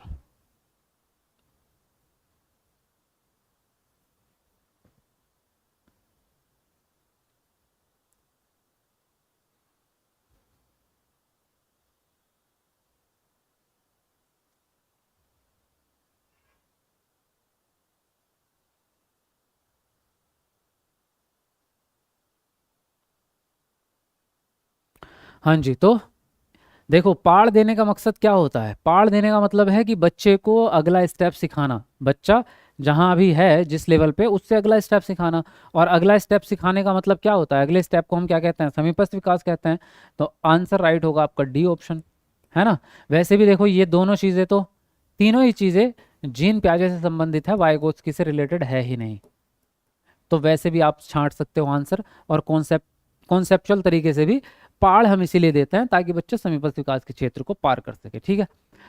तो ये दो सिद्धांत आपके कंप्लीट हो गए हैं। कॉल्बर ये वाइगोत्स्की का सिद्धांत भी खत्म हो गया, जीन पियाजे भी खत्म हो गया। और कल हम इसका सेकंड पार्ट करेंगे क्योंकि क्लास बहुत लंबी होती जा रही है। तो इतनी लंबी क्लास शायद आपके लिए भी बोरिंग हो जाएगी देखना। वैसे तो आपके लिए बोरिंग नहीं होती, आप बाद में देख लेते हैं, लेकिन इसको फिर भी हम कल करेंगे, ठीक है। कल हम कॉल्बर का सिद्धांत पढ़ेंगे, हावर्ड गार्डनर का सिद्धांत पढ़ेंगे, और चॉम्स्की, और देखेंगे और एक दो अगर टाइम ज़्यादा रहे तो ज़्यादा पढ़ेंगे, ठीक है। अब आप बताओ आज के लिए काफ़ी है कि आगे पढ़ना तो नहीं चाह रहे? कभी आप कहें कि सर आप तो भाग रहे हैं, हम तो पढ़ना चाह रहे थे। और मैं लास्ट में आपको ये कहना चाहूँगा कि जिसने भी गारंटी बैच नहीं लिया है 5.0, तो वो गारंटी बैच में एडमिशन ज़रूर ले लो, क्योंकि यही इकलौता एकमात्र ऐसा तरीका है जो 100% गारंटी से आपको सीटेट पास कराएगा। इसमें आपको 100% गारंटी रहती है, आप फेल नहीं हो सकते, बल्कि आप टॉपर ही बनेंगे इसमें। और जाहिर है अगर आप टॉपर बने तो आपको इनाम भी बहुत बड़े मिलते हैं, इसमें गिफ्ट भी बहुत बड़े मिलते हैं आपको।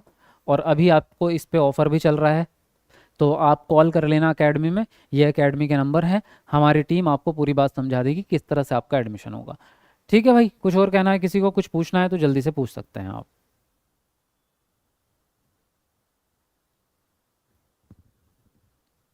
जहाँ जाती हूँ वहाँ क्लास खत्म हो रही है। अलका, अलका जी तो टाइम से आया करो ना, जल्दी आया करो, है ना। मज़ा आ रहा है आपसे पढ़कर, अच्छा बहुत बढ़िया, वेरी इंटरेस्टिंग क्लास जी। अब ये कमेंट जो आप कर रहे हैं, ये अभी मत करो, ये कमेंट करना लाइव ख़त्म होने के बाद, क्योंकि आपके कमेंट्स मुझे चाहिए बेहतरीन वाले, क्योंकि आपके कमेंट्स से ही फीडबैक मिलता है। तो अभी जो आप कमेंट करेंगे वो यहीं पे ख़त्म हो जाएंगे, वो आगे लॉन्ग टर्म रहते नहीं है ना। तो ये कमेंट्स अभी के अभी यहीं लाइव में दिखते हैं। तो मैं लाइव क्लास ख़त्म कर दूंगा, उसके बाद में आप ऑफलाइन कमेंट ज़रूर करके जाएंगे सब लोग। देखो 1500 लोग इस समय पर लाइव है, तो कम से कम 1500 कमेंट तो मुझे चाहिए। और नाम के साथ करना, अपना नाम लिख के, मैं नाम याद रखूंगा सबके, देखूंगा कौन कौन कमेंट कर रहा है। तो आपको कैसा लगता है ऐसे टीचर अकेडमी पढ़ के, गारंटी बैच में पढ़ के आपको कैसा लगता है, वो सारी कमेंट मुझे चाहिए। आज की क्लास कैसी लगी ज़रूर बताना कमेंट में, ठीक है। 1500 लोग हैं, 1500 कमेंट चाहिए मुझे नाम के साथ। तो चलो आज की क्लास ख़त्म कर रहा हूँ, आप लोग जाओ कमेंट करो फटाफट से। Bye bye, take care, good night सभी को।